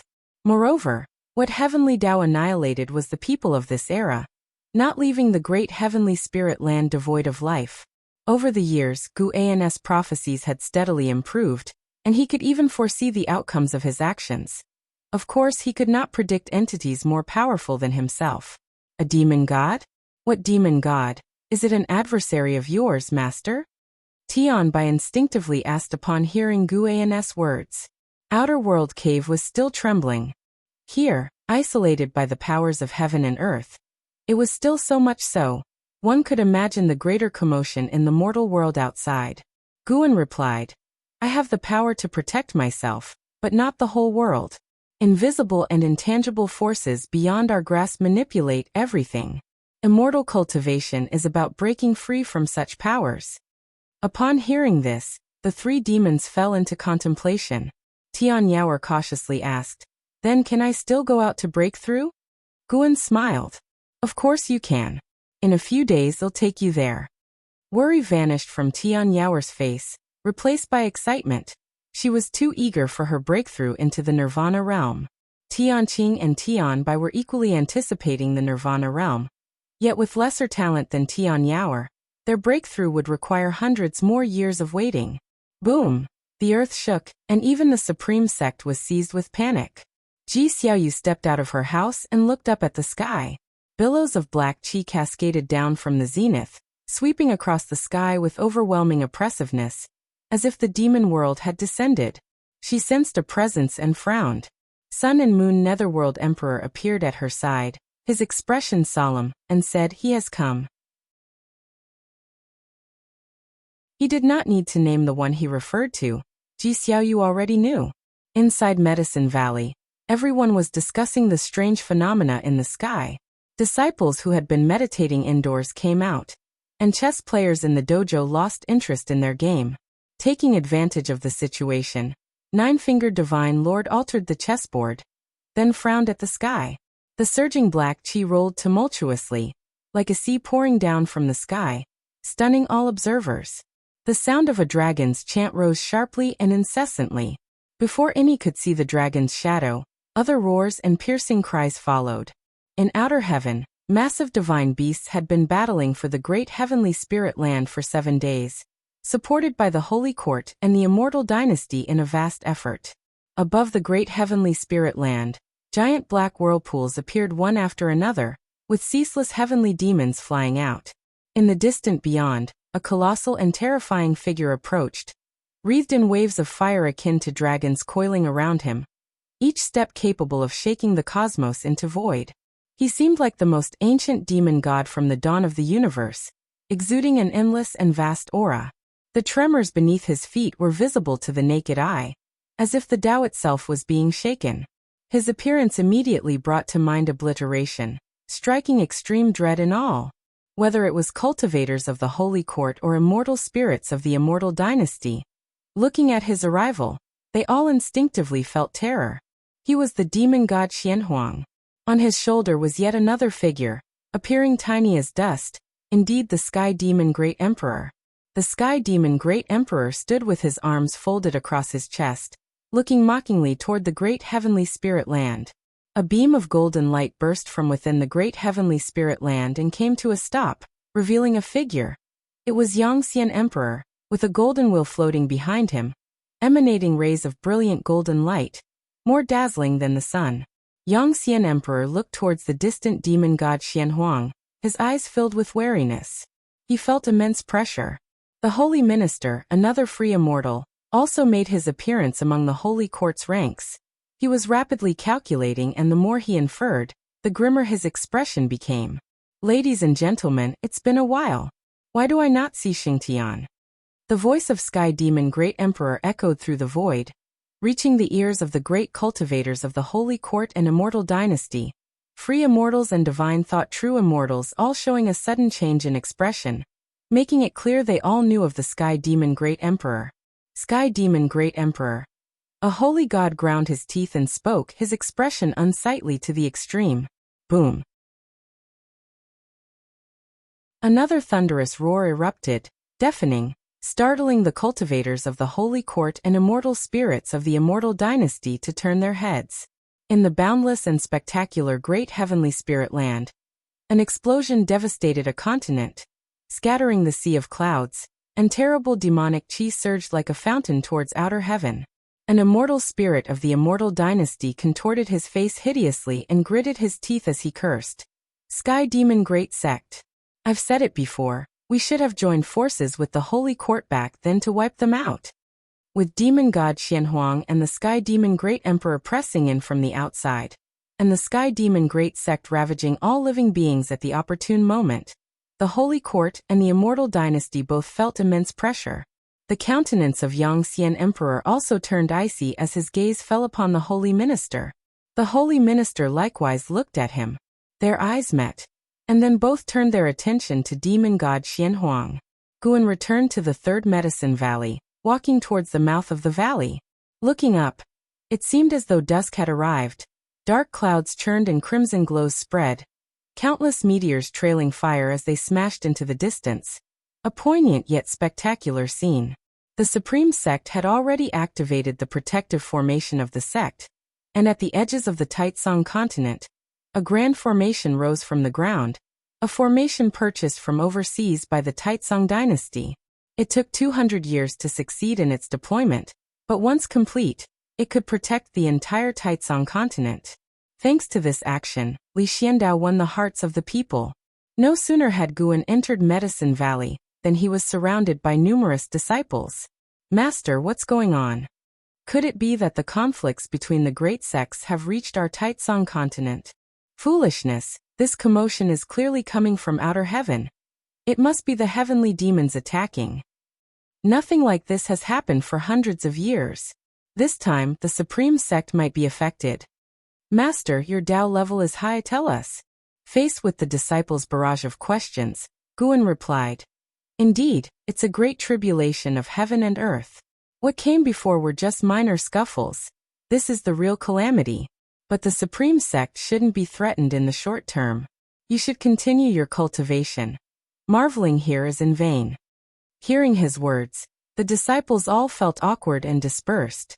Guan continued onwards, when Zhu Luo Sword Monarch approached him and asked, "Senior, do you know the origin of the demon god from outer heaven?" Guan stopped in his tracks and looked at him, asking, "Do you know? Then tell me." Zhu Luo Sword Monarch took a deep breath and said, That is the demon god Xianhuang. It is said that long ago, all the great heaven and earth in the universe belonged to the same great heaven and earth. Countless powerful beings existed back then. Treasure bodies emerged one after another. There was a race known as the divine race, and merely reaching adulthood granted them the power to destroy heaven and earth. The demon god Xianhuang was a notable figure among the divine race. He is also one of the few whose corpse remained intact. From what I know, he fell under the control of the prohibited existence within the silent destruction domain, which means there is even a stronger being behind the sky demon Great Emperor. After finishing, he looked at Guan but did not see any change in his expression. As expected, this senior knows everything. Zhu Luo Sword Monarch's worries dissipated. He was not afraid of the sky demon Great Emperor, but after realizing the identity of the demon god Xianhuang, he became afraid.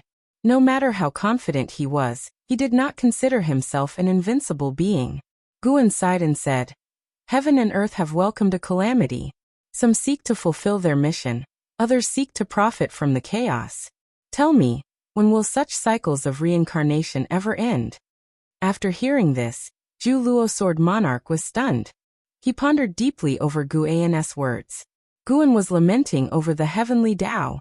Humans have a limit to their lifespan, and it seemed so did heaven and earth. He had seen millions of scenarios of destruction for the great heavenly spirit land, with the outcome still rapidly increasing. Zhu Luo Sword Monarch had not considered the heavenly Tao. He thought that Guan was expressing dissatisfaction with the beings behind the demon god Xianhuang. Beyond the game of chess, each chess player is also a chess piece. If your sword Tao wishes to ascend to a higher level, you must forge your own path, independent of any Tao.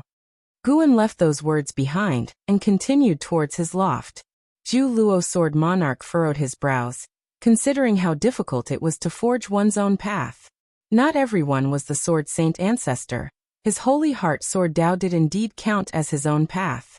He had once visited the Sword Tao River, where the Holy Heart Sword Tao existed eternally, coexisting with the Great Tao. Despite his constant claims of wanting to surpass the Holy Heart Sword Tao, he knew in his heart how far he was from it. He merely wanted to use the Holy Heart Sword Tao to break the shackles on his path of cultivation. He looked towards the retreating figure of Guan, his eyes brimming with curiosity. The great heavenly spirit land was about to turn to dust. What would this being, who had surpassed the free immortal, do? Would he intervene to protect, or would he distance himself from the strife? Turning his head to look at the disciples in the valley, a premonition told him that Guan would not forsake everything here. This was his observation from staying in the Third Medicine Valley for so many years. Guan arrived at the base of the building, noticing Ji Xiaoyu and Sun and Moon Netherworld Emperor still engaged in observation. He raised his hand to greet them. Ji Xiaoyu looked at Guan and said, "It seems this life of mine is coming to an end." Guan stopped and asked with surprise, "Why? You're not from the great heavenly spirit land, so you shouldn't feel such a great sense of responsibility, right?" Ji Xiaoyu replied, "The sky demon Great Emperor is a sworn enemy of my original self. When he appears, the power of the primordial Taoist talisman also stirs, eager for a confrontation." The Sun and Moon Netherworld Emperor stood by, silent. He had long hoped for Ji Xiaoyu to end this life, but the differences in seniority kept him from acting rashly. Guan narrowed his eyes, asking, "Do you have any regrets or wishes then?" There was no sadness in Ji Xiaoyu's eyes, only calm. She looked at Guan and asked, "In this life and the previous one, am I different to you?"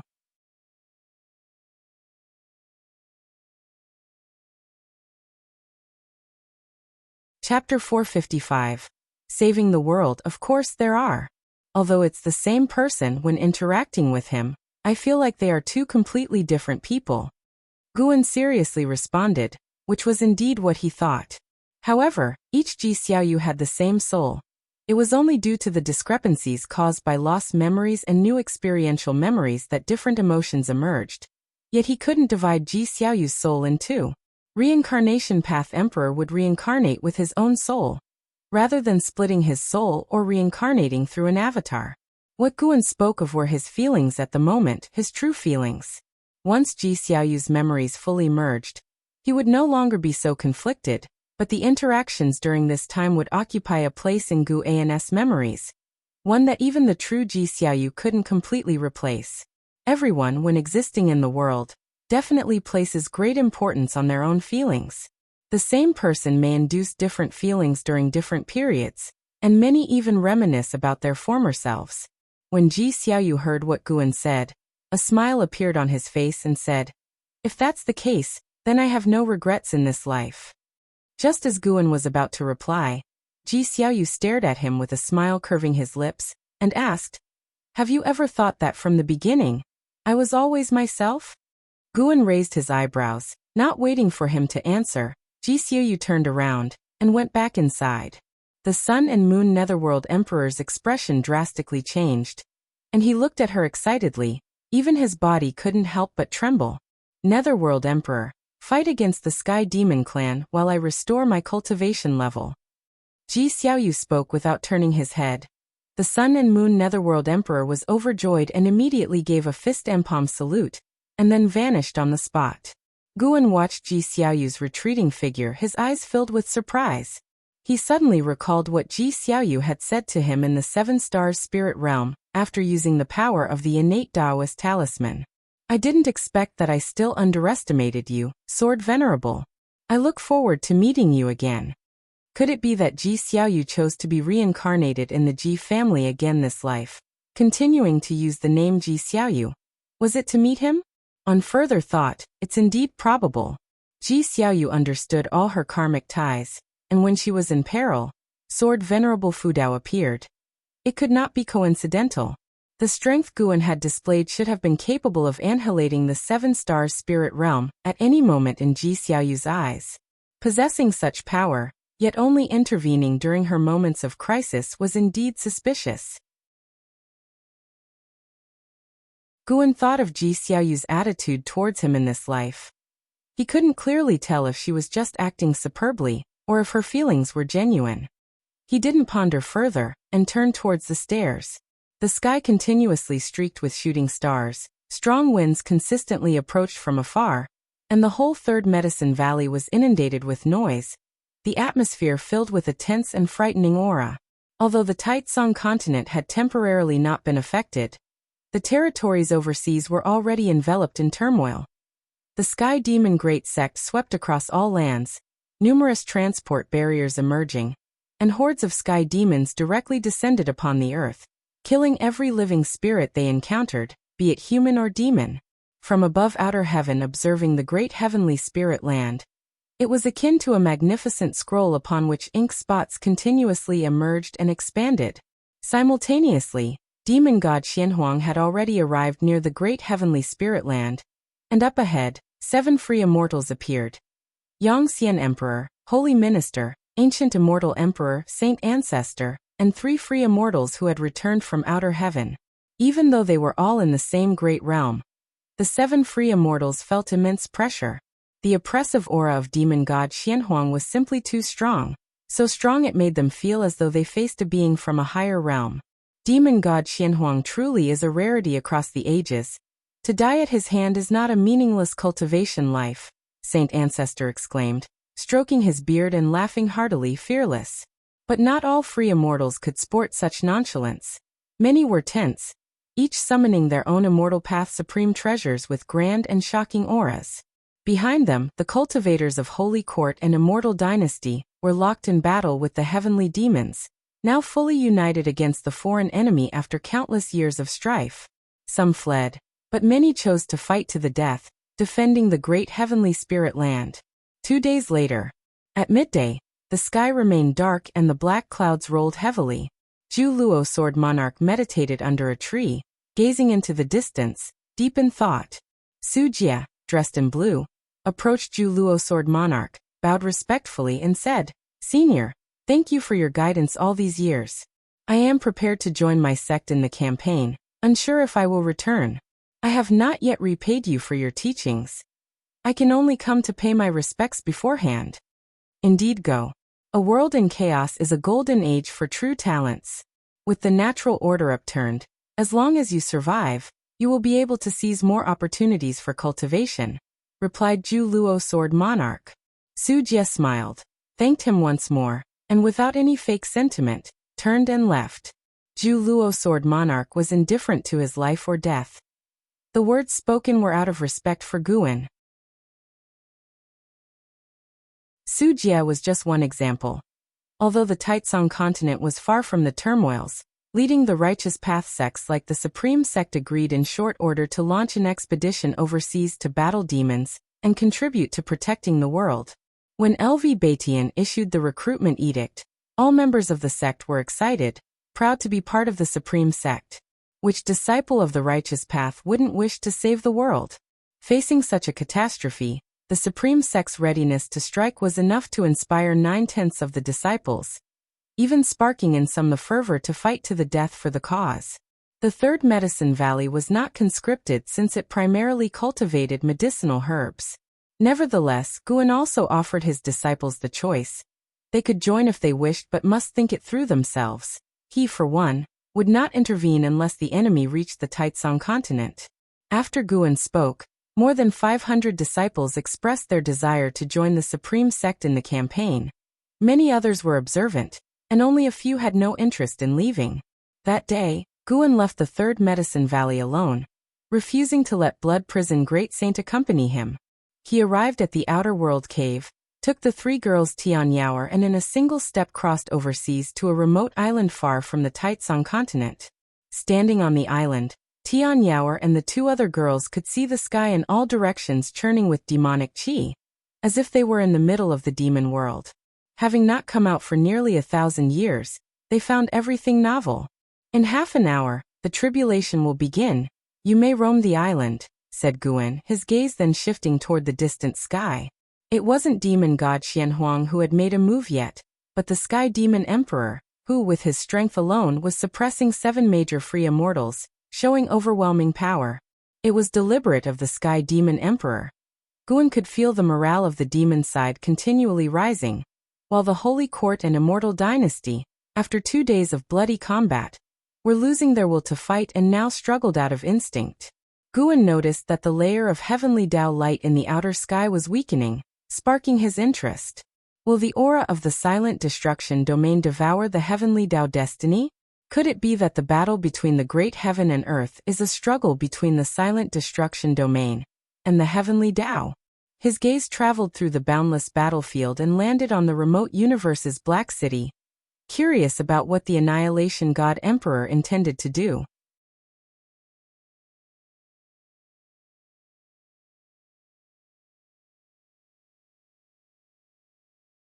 Although he couldn't see beyond it, he could feel a tremendous pressure descending from above, even oppressing him. When will I be able to achieve the Nirvana realm? Without entering the immortal path, I am merely an ant, Liya murmured, furrowing his brows. Recently he heard the name Anhao had entered the Nirvana realm, and even defeated loose immortals, now becoming a celebrated figure throughout the world. Liya, although at the Mahayana cultivation level, was still far from the Nirvana realm. He increasingly felt the struggle.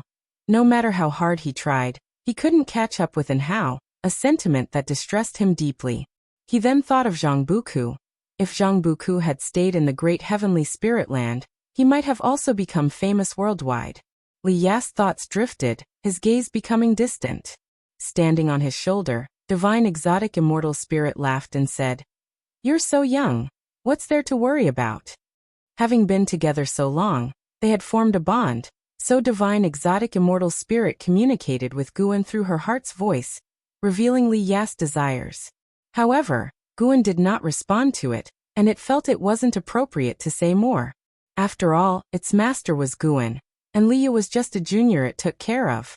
Liya took a deep breath and said, "Are you telling the truth? Can divine exotic city really transform a heavenly demon into a divine ghost with a strange soul?" The power of divine exotic city was still too sinister, causing him to hesitate to kill more people, but if it was a heavenly demon, then he would not feel burdened. Upon hearing this, the divine exotic immortal spirit quickly nodded and said, "Of course, by turning them into divine ghosts with strange souls, you are actually saving all living beings." After listening, Li Ya's lips curled into a smile, and he laughed. Since that is the case, I must go then. You're right, I'm still young. Being slightly behind temporarily means nothing. Who will be stronger or weaker after 1,000 years or 10,000 years? Who can tell? He leaped up, transforming into a streak of sword light speeding towards the distance. The divine exotic immortal spirit stood on Li Ya's shoulder, gazing at his profile, and suddenly felt he had an extraordinary aura. His talent did not seem dazzling, but there was a tenacity about him that made him appear remarkable. Perhaps after 10,000 years, this young man could truly become a renowned figure throughout the world. Thinking so, the divine exotic immortal spirit turned its thoughts to its own master. Where would the master be in 10,000 years? No. By that time, it must stay with the master, lest the master really does give it away to this young man. The divine exotic immortal spirit shuddered, shook its head, and looked forward again, its little fist clenched, brimming with fighting spirit, yet appearing somewhat naive.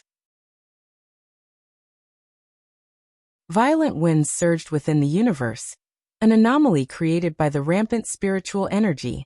The heavenly demon Great Emperor landed back on the shoulder of demon god Xianhuang, just like the divine exotic immortal spirit on Li Ya's shoulder. He looked ahead at the 7 free immortals and laughed. Gentlemen, enough of the chaos. Are you ready to die? Upon hearing this, Yongxian Emperor and the others prepared for battle, not daring to take it lightly. They had fought until now and could see no chance of victory, but they could not retreat. They could only keep defending, even if it was just for a moment longer. Your Majesty, where exactly are you? Holy Minister gritted his teeth, his eyes filled with unwillingness. At this moment, not only the people of the Holy Court were thinking of Shengtian, but also Yongxian Emperor was thinking of Shengtian.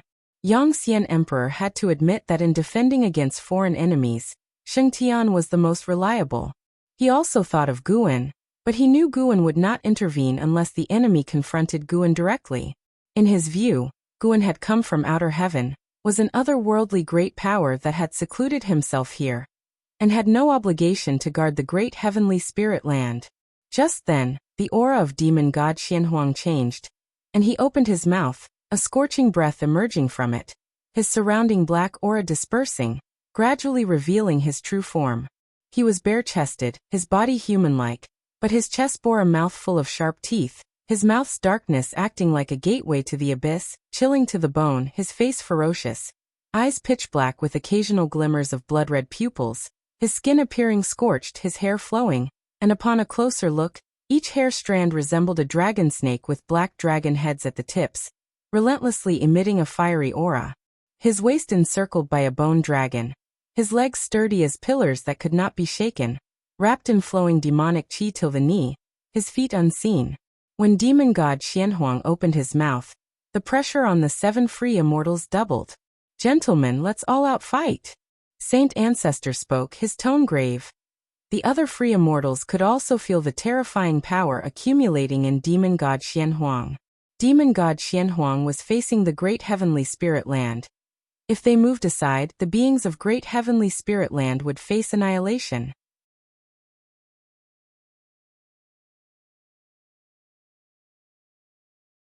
Chapter 457. Beyond the Free Immortal Realm. Boom. Boom. Boom. Thunderstorms constantly struck down, assaulting Tian Yaoer, who countered with her demonic power, her body trembling, barely holding on. Give it your all, and if you can't bear it, I'll step in. Gu An's voice reached her, slightly calming Tian Yaoer's heart. After all, Tian Yaoer had accompanied him for 1,000 years. He couldn't bear to test her and thus spoke to comfort her directly. It would be different for An Hao and Yang Jian. Cough cough. Am I, as her master, somewhat biased? Guan thought so, feeling a bit guilty. He instinctively looked toward the distant An Hao, who was battling fiercely with the warriors of the Sky Demon Great Sect, moving through the battlefield with awe-inspiring valor. Yes, that's how a male disciple should be tempered. Guan, noticing that the tribulation was still in its early stages, began to survey the world with his divine thought. He didn't want to interfere too much with this catastrophe. He just wanted to wait for the tribulation to end, protect those he cared about, and then step into a new epoch. Because even if he interfered, new calamities would arise, and continuous meddling would only lead to more brutal outcomes. However, seeing the suffering mortals in the world, Guan felt somewhat reluctant. He was indifferent to the deaths of cultivators and demons, as those beings at least possessed the power to resist fate and simply failed. However, the common folk, those without cultivation levels, lacked even the power to resist. He saw two Nirvana realm great cultivators in combat, their residual power too strong. A blazing fire falling to the mortal world, directly burning alive hundreds of thousands in a town, their screams turning the area into a hell on earth. Guan sighed, resigning himself. His gaze hardened, and the sea of fire instantly dispersed, the unburned survivors quickly freed from their burns. Guan didn't seek revenge for them, saving them was already fortunate. Maybe it's a good chance to grab some lifespan. Guan thought, not out of saintly compassion, but to take the heavenly demon's lifespans amidst the chaos. Yes, that was the plan. Guan's divine thought directly enveloped the great heavenly spirit land, and as those heavenly demons were about to be slain, his divine thought would immediately strike, severing their last thread of life. Various prompts appeared before his eyes. If he encountered mortals attacked by heavenly demons, he would also directly eliminate those demons, regardless of whether there were cultivators around. As the tribulation progressed to a certain stage, Tian Yao's aura began to rise, and Guan's lifespan also rapidly increased. Every second, more mortals were saved by him, and even more heavenly demons died beneath his divine thought. In the midst of crossing the tribulation, Tian Yao suddenly sensed something, looked up, and her eyes widened in shock. Not just her, but Tianqing and Tianbai felt the same. They saw a wave of fire piercing through the rolling thunderclouds, unstoppable, descending with the power to annihilate, causing all three women to tremble with fear, feeling as if the sky were collapsing. Guan suddenly swung his sleeve, dispersing the fire wave in the sky, then said, "Focus on breaking through and feel the transformation brought by nirvana." Tian Yao came back to her senses, and immediately closed her eyes to sense the changes in her body. Tianbai muttered, "How strong was that flame just now?" "I'm not sure, but it was definitely beyond our imagination," Tianqing responded, her gaze fixed on Guan's back, her eyes filled with admiration. At the same time, outer heaven, demon god Xianhuang strode toward the great heavenly spirit land, unstoppable, flames continuously erupting from his mouth, his lower half enshrouded in rolling black mist, making him appear even more terrifying. In front of him, there was no longer any sign of the free immortals, and the cultivators of the holy court and immortals of the immortal dynasty were completely despairing, undergoing a massacre. The great heavenly spirit land seemed as if its fate had run out, the heavenly light layer that enveloped the world fluctuating between brightness and darkness. Only 3 out of the 7 divine beasts from the sun remaining, their presence barely detectable, clearly on their last legs. The heavenly demon emperor's lips curved upwards, and he said, "Descend upon the mortal world." As his words fell, demon god Xianhuang suddenly leapt up, like Mount Tai bearing down, plunging toward the great heavenly spirit land, scattering the sea of clouds along his path, forming an expansive ring of shockwaves. A thunderous roar resounded across heaven and earth. Demon god Xianhuang crashed onto a continent, the earth instantly shattering, fierce winds sweeping rocks and trees in all directions. From high above, the expansive continent showed spiderweb-like cracks, with firelight appearing within the depths of the cracks, as if magma was about to burst forth.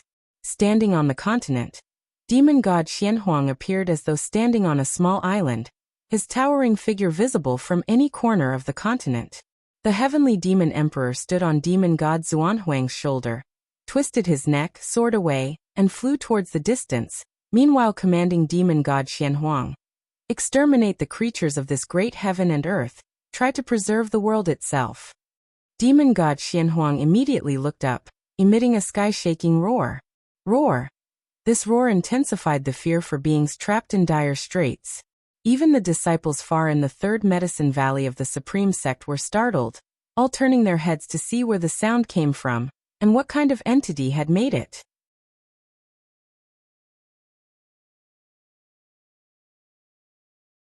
Guan seized this opportunity to accelerate his harvesting of demons, making way for the forces of heaven and earth to combat demon god Xianhuang. Since demon god Xianhuang was not a living spirit, killing him would not release a lifespan. Thus Guan had no interest in him. Boom! A golden thunderbolt struck down. Resembling a golden dragon, its majestic power formidable. Gu An's gaze locked onto Tian Yaoer as a faint golden light burst from her, resisting the attack of the golden thunder. Tian Yaoer felt her heart skip a beat and looked up instinctively, not seeing the golden thunder anymore. Master, about that guy just now. Tianqing began cautiously. She didn't know how to express it. The sudden appearance of the heavenly demon emperor had almost scared her to death. Unexpectedly, with a wave of their master's sleeve, the heavenly demon emperor was obliterated. Tianbai, more daring, directly asked, "Master, what realm was that man from?" Guan responded nonchalantly, "Free Immortal." "What realm is Free Immortal? How many levels higher than Nirvana?" Tianbai's eyes shone with excitement as she asked. Guan glanced at her and snorted, "You'll have to figure that out yourself." Tianbai was lost in infinite possibilities. She aspired to reach the free immortal realm in the future, no, to surpass it, otherwise she would seem insignificant before her master.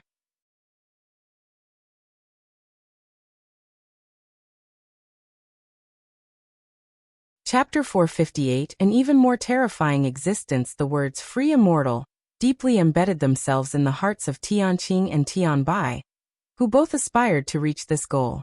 It was only many years later that they realized how unattainable the free immortal truly was. Although Tian Yaoer was curious about what had just happened, her current priority was to make a breakthrough.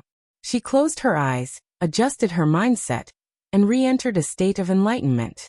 The heavenly tribulation continued. The heavenly demon Great Emperor, who had suppressed the 7 free immortals, died silently without anyone noticing, as if he had never been to the great heavenly spirit land.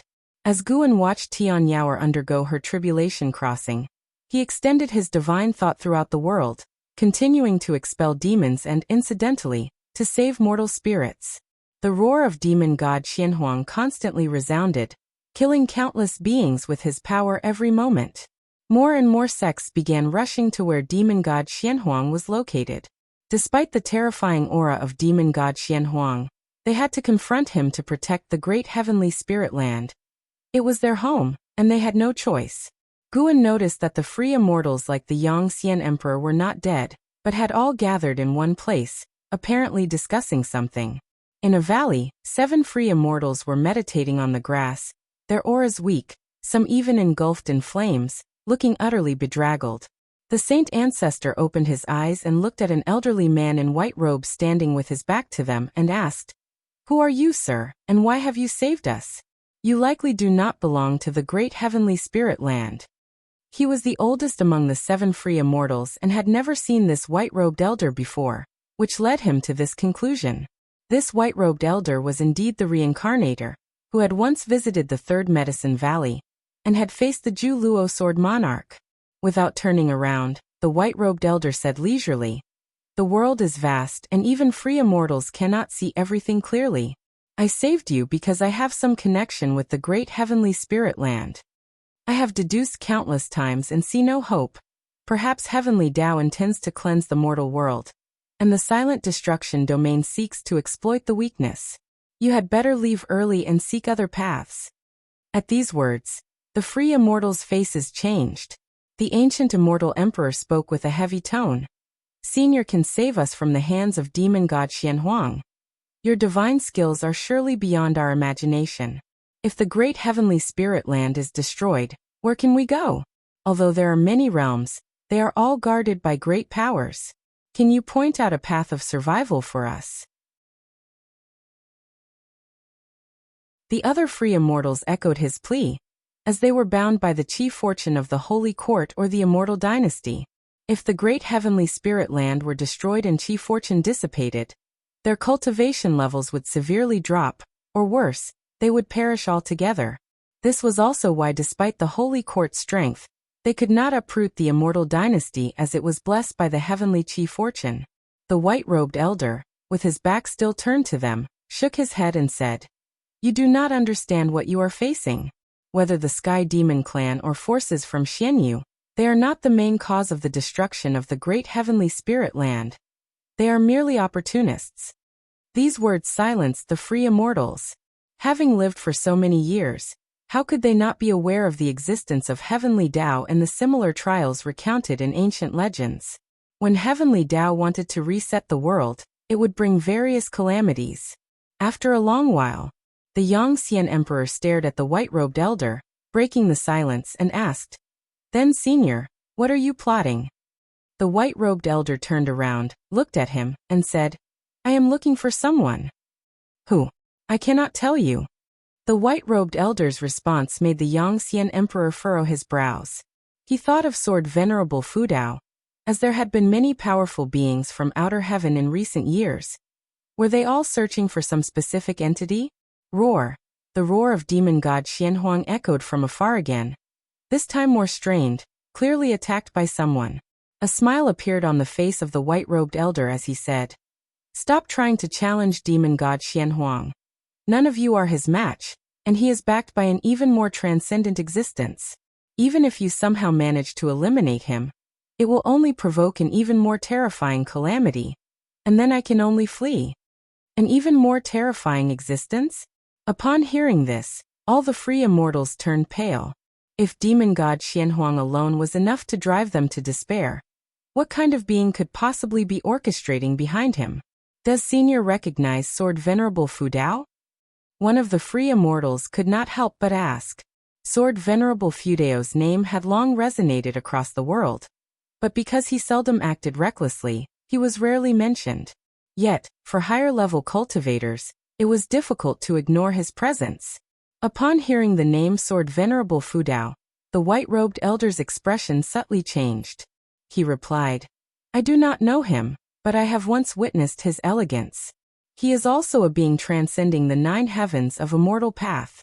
It is best for you to mention him lest to avoid getting involved in great cause and effect. As for asking him to take action, that is even less advisable, as any adversary you face afterward would likely be almost as formidable as he is." The free immortals completely lost hope and looked up in bewilderment. The heavy black clouds in the sky were oppressive, obscuring the sun and leaving no hope in sight. Several ancient hours later, with the help of Guan, Tian Yaoer successfully crossed her tribulation. In her overwhelming excitement, her clothes burst open, startling Guan, who immediately used his mana to envelop her, preventing her true form from being exposed. Guan suddenly noticed that the corners of Tian Yaoer's mouth were slightly raised and thought to himself, could it be that she did this on purpose? He was a true gentleman and would not look more than necessary. Moreover, with his cultivation level, a single glance was unforgettable. Tianqing and Tianbai were also observing Gu An's expression. Seeing that his face remained unchanged, the two women began to communicate through telepathy. "Do you think Master likes it?" "He probably doesn't like it, he didn't even react." "The less reaction he shows, the more it means he is moved." "Really? Should we do the same when we break through next time? Then our figures should be different, so Master will feel refreshed." Upon hearing their telepathic exchange, Guan sighed inwardly. What kind of person do they take me for? Guan couldn't understand them, including Jiang Qiong, who were always coveting his body. Even his junior sister did the same, but he could understand her. After all, they were childhood sweethearts who had come this far together from the mortal world. Their affection naturally developed. Each harboring their thoughts, they waited for Tian Yaoer to stabilize her cultivation level.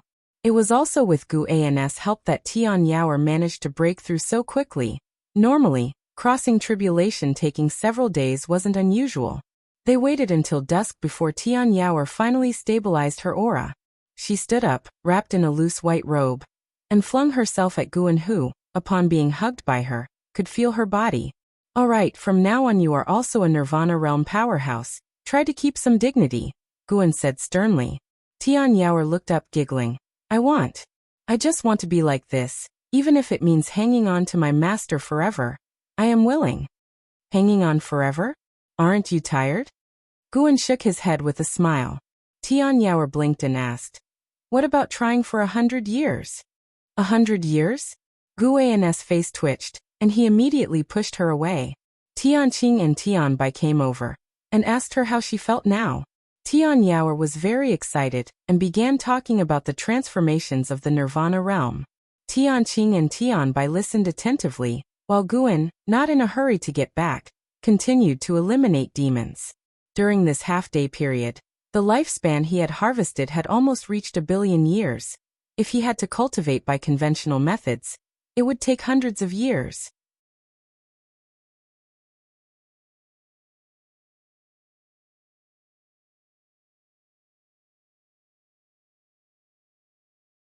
Chapter 459. Just want to test the edge of the annihilation god Emperor Guan calculated that Ji Xiaoyu, due to not encountering the heavenly demon Great Emperor, would end up battling against the demon god Xianhuang, and furthermore, there would be even stronger beings targeting her, wishing to forcefully drag her from the reincarnation rules. Indeed troublesome. He had helped Ji Xiaoyu handle the heavenly demon Great Emperor, but in doing so he had attracted the attention of an even more formidable existence. It's precisely because of the reincarnation rules that even if I'm not his match, there won't be any trouble. At worst, I'll just be expelled back to the Yin-Yang domain. Ji Xiaoyu calmly replied. Guan couldn't directly reveal the future, so he asked, "Aren't you afraid there are other beings behind the heavenly demon Great Emperor?" Ji Xiaoyu closed the door, and then walked over to the table. She looked at Guan and said, "The appearance of the demon god Xianhuang indicates that there are stronger beings plotting from behind the scenes, but it's none of my concern. I'm not burdened with the mission of saving all living beings." She leaned forward, raising her right hand toward Guan. Guan could have avoided it, but sensing a farewell atmosphere, he chose not to. Ji Xiaoyu reached across the table and grabbed his collar. Her eyes were complex as she said, "It's strange. We haven't gone through any heart-wrenching story nor faced adversity together. The days we spent together were so mundane. Yet why am I moved by you? Feeling emotions I never had before?" Guan tilted his head and asked, "You're asking me? I'm curious too. Is it because I'm too handsome?" Usually Ji Xiaoyu would have glared at him, but she was not in the mood to care about such trivial matters now. Her right hand suddenly pulled with force, drawing Guan toward her. In that moment, Guan had plenty of time to react, and countless thoughts raced through his head, but inexplicably he chose not to resist. The two quickly drew closer, and eventually, their lips met. Guan's eyes widened, but seeing Ji Xiaoyu's somewhat resentful gaze, he lost the interest to pretend. The two just looked at each other, and the entire world seemed to fall silent. In their eyes, there was only each other. Guan understood what she was thinking. Ji Xiaoyu couldn't figure out what was on his mind, but she wasn't disappointed because she had already made her decision. After a while, Ji Xiaoyu let go, gently pushing Guan back. Looking at Ji Xiaoyu's expression returning to indifference, Guan couldn't help but sigh. "When I first saw you as a child, your gaze was just like it is now. I thought you were emotionless." Ji Xiaoyu stared at him and said, "You guessed right. After tonight, I will sever these feelings."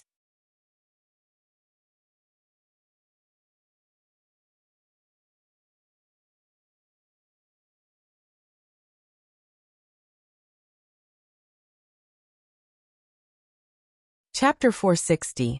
Demon God approaches the sky. Despair descends. Just wanted to test the mettle of the annihilation god Emperor? Upon hearing these words, Zhu Luo Sword Monarch felt a tingling sensation on his scalp. He couldn't imagine what kind of apocalyptic scenery would unfold if Guan and the annihilation god Emperor were to fight. Fearing that even the Tao rules of the universe would shudder, Zhu Luo Sword Monarch dared not continue the conversation, and could only stare blankly at Guan. Guan looked back at him and smiled. "I was just talking nonsense, don't overthink it." Practicing the formless and invisible freedom body, he was not affected by karma. Even if he mentioned the annihilation god Emperor's name, he wasn't afraid of being overheard by the annihilation god Emperor. Let alone, the annihilation god Emperor of outer heaven was not the real body. Then, Guan patted Zhu Luo Sword Monarch on the shoulder, turned around, and walked along the foot of 10,000 Sword Mountain, planning to wander around the valley. While it seemed he was inspecting Medicine Valley, His divine thought was constantly watching Ji Xiaoyu. Faced with the formidable demon god Xianhuang, Ji Xiaoyu completely unleashed the power of the primordial Taoist talisman. Although Sun and Moon Netherworld Emperor did not join the battle, he was setting up a formation, channeling mysterious forces from other great heaven and earth to aid Ji Xiaoyu. Guan saw 3 towering figures in that formation, which he estimated were the other 3 from the group of Yin Yang 4 emperors. The intense power of the reincarnation path emperor erupted, alarming various sects around the world, and attracting more great cultivators and great demons to support. Guan saw that Yangxian Emperor and others also chose to join the fight, continuing to fiercely battle with the demon god Xianhuang. At the same time, at the edge of the Third Medicine Valley, atop a mountain peak by the cliff, Longqing sat, his brows furrowed as he gazed at the sky, lost in thought. Yu Yingying approached from behind, standing beside him and asked, "Do you feel something?" Longqing turned to look at Yu Yingying and said, "Yes, Aunt Yu, do you feel it too?" Yu Yingying had raised him since he was a child. In his heart, she was like his mother, and despite his age, he still respected Yu Yingying deeply. Yu Yingying's eyes were complex. She spoke softly, "Yes, I have recovered many memories and also felt the call of the origin, urging me to join that slaughter." Longqing's frown deepened, and he continued, "I haven't recovered my memories, but I too feel a voice urging me to go out and join the battle."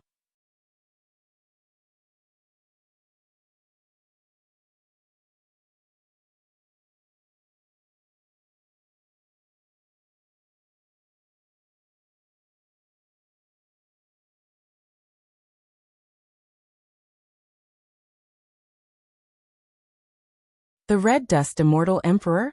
Or perhaps the reincarnator that hides within the mortal world? No matter who it is, do you truly intend to withstand the grand heavenly might? The voice of the annihilation god emperor rose again, and as his words ended, 120 demon gods Xianhuang unleashed devastating auras, shattering their continent, stirring up oceans into colossal waves that soared into the sky. The overwhelming pressure caused even the free immortals to fall, including Ji Xiaoyu. Although Ji Xiaoyu wore a mask, concealing her eyes from her clenched jaw, it was clear she was unable to resist.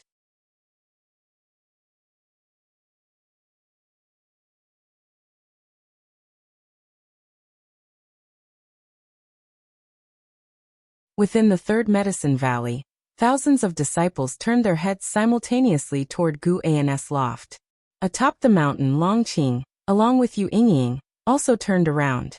Before 10,000 Sword Mountain, Zhu Luo Sword Monarch turned, his face showing a tense yet excited expression. Such a matchless battle was a rare sight. The entire supreme sect suddenly quieted down. The subsect, Yilan, Zhenqin were floating in the air, presiding over the formation, but upon hearing Gu An's words, they suddenly froze. "Senior brother." "Master." The 2 women instinctively looked up at the sky. At that moment, the enormous shadows of the demon gods seemed not as terrifying as before. Far away in the Juhua sect, Jiang Qiong was equally stunned. She felt fear from the words of the annihilation god emperor, and was hesitating whether to abandon the Juhua sect. Then the sound of Gu An's voice arose. She could not have mistaken it. The voice just now definitely belonged to Guan. "So it's you, Sword Venerable Fudao. I originally thought you were merely in hiding here, but it seems you have other plans." The voice of the annihilation god emperor resounded. Far in the cosmos, Black City shook violently, and the grand doors burst open. The annihilation god emperor stepped out from the immense black aura, as if he had come from the chaotic void, exuding an ancient and vast aura. "I indeed do not desire to interfere in worldly affairs, but your self-righteous behavior and your words are unacceptable to me. The fate of this world should be determined by this land itself. Even if its beings are to die, they should perish under the power of heaven and earth, not by the hands of an outsider like you." Gu An's voice rang out again, conducting a remote conversation with the annihilation god emperor, fearless and even displaying a resolve that stirred the spirits of all beings. His words resonated deeply with the hearts of the beings.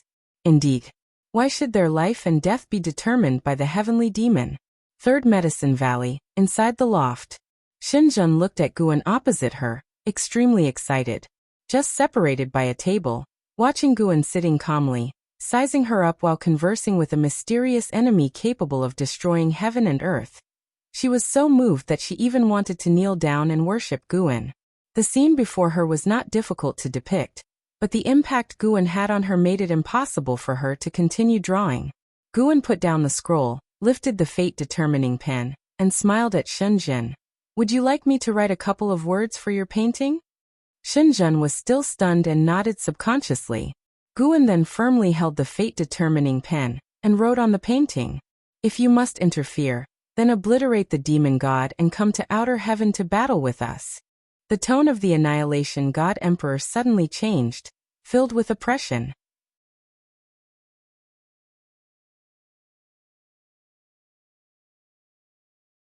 Outside the attic, thousands of disciples who had been closely watching saw Guan transform into light and leave, leaving them all stunned in place. They instinctively looked up. A hole appeared in the sea of dark clouds engulfing the sky, and sunlight poured down from there. Under the mystic pure tree, an Exian looked up at the cloud hole in the sky, feeling infinite admiration rising within her. "Master, is this the moment you spoke of, turning the tide?" Guan had taught her more than once to concentrate on cultivating, as the significance of diligent cultivation was to turn the tide when faced with crises others couldn't handle. The rewards in that moment would exceed being powerful itself. Before, an Exian did not understand what gains would helping others bring. But now she understood. You're tuning in to the Li Mei's Wuxia Whispers YouTube channel. We're so grateful for your support, and don't forget to subscribe to join us on this incredible journey through captivating stories. Your generosity through donations truly makes a world of difference, as it's the primary source of revenue that allows me to expand and enhance this channel for you. Thank you from the bottom of my heart for being a part of this adventure.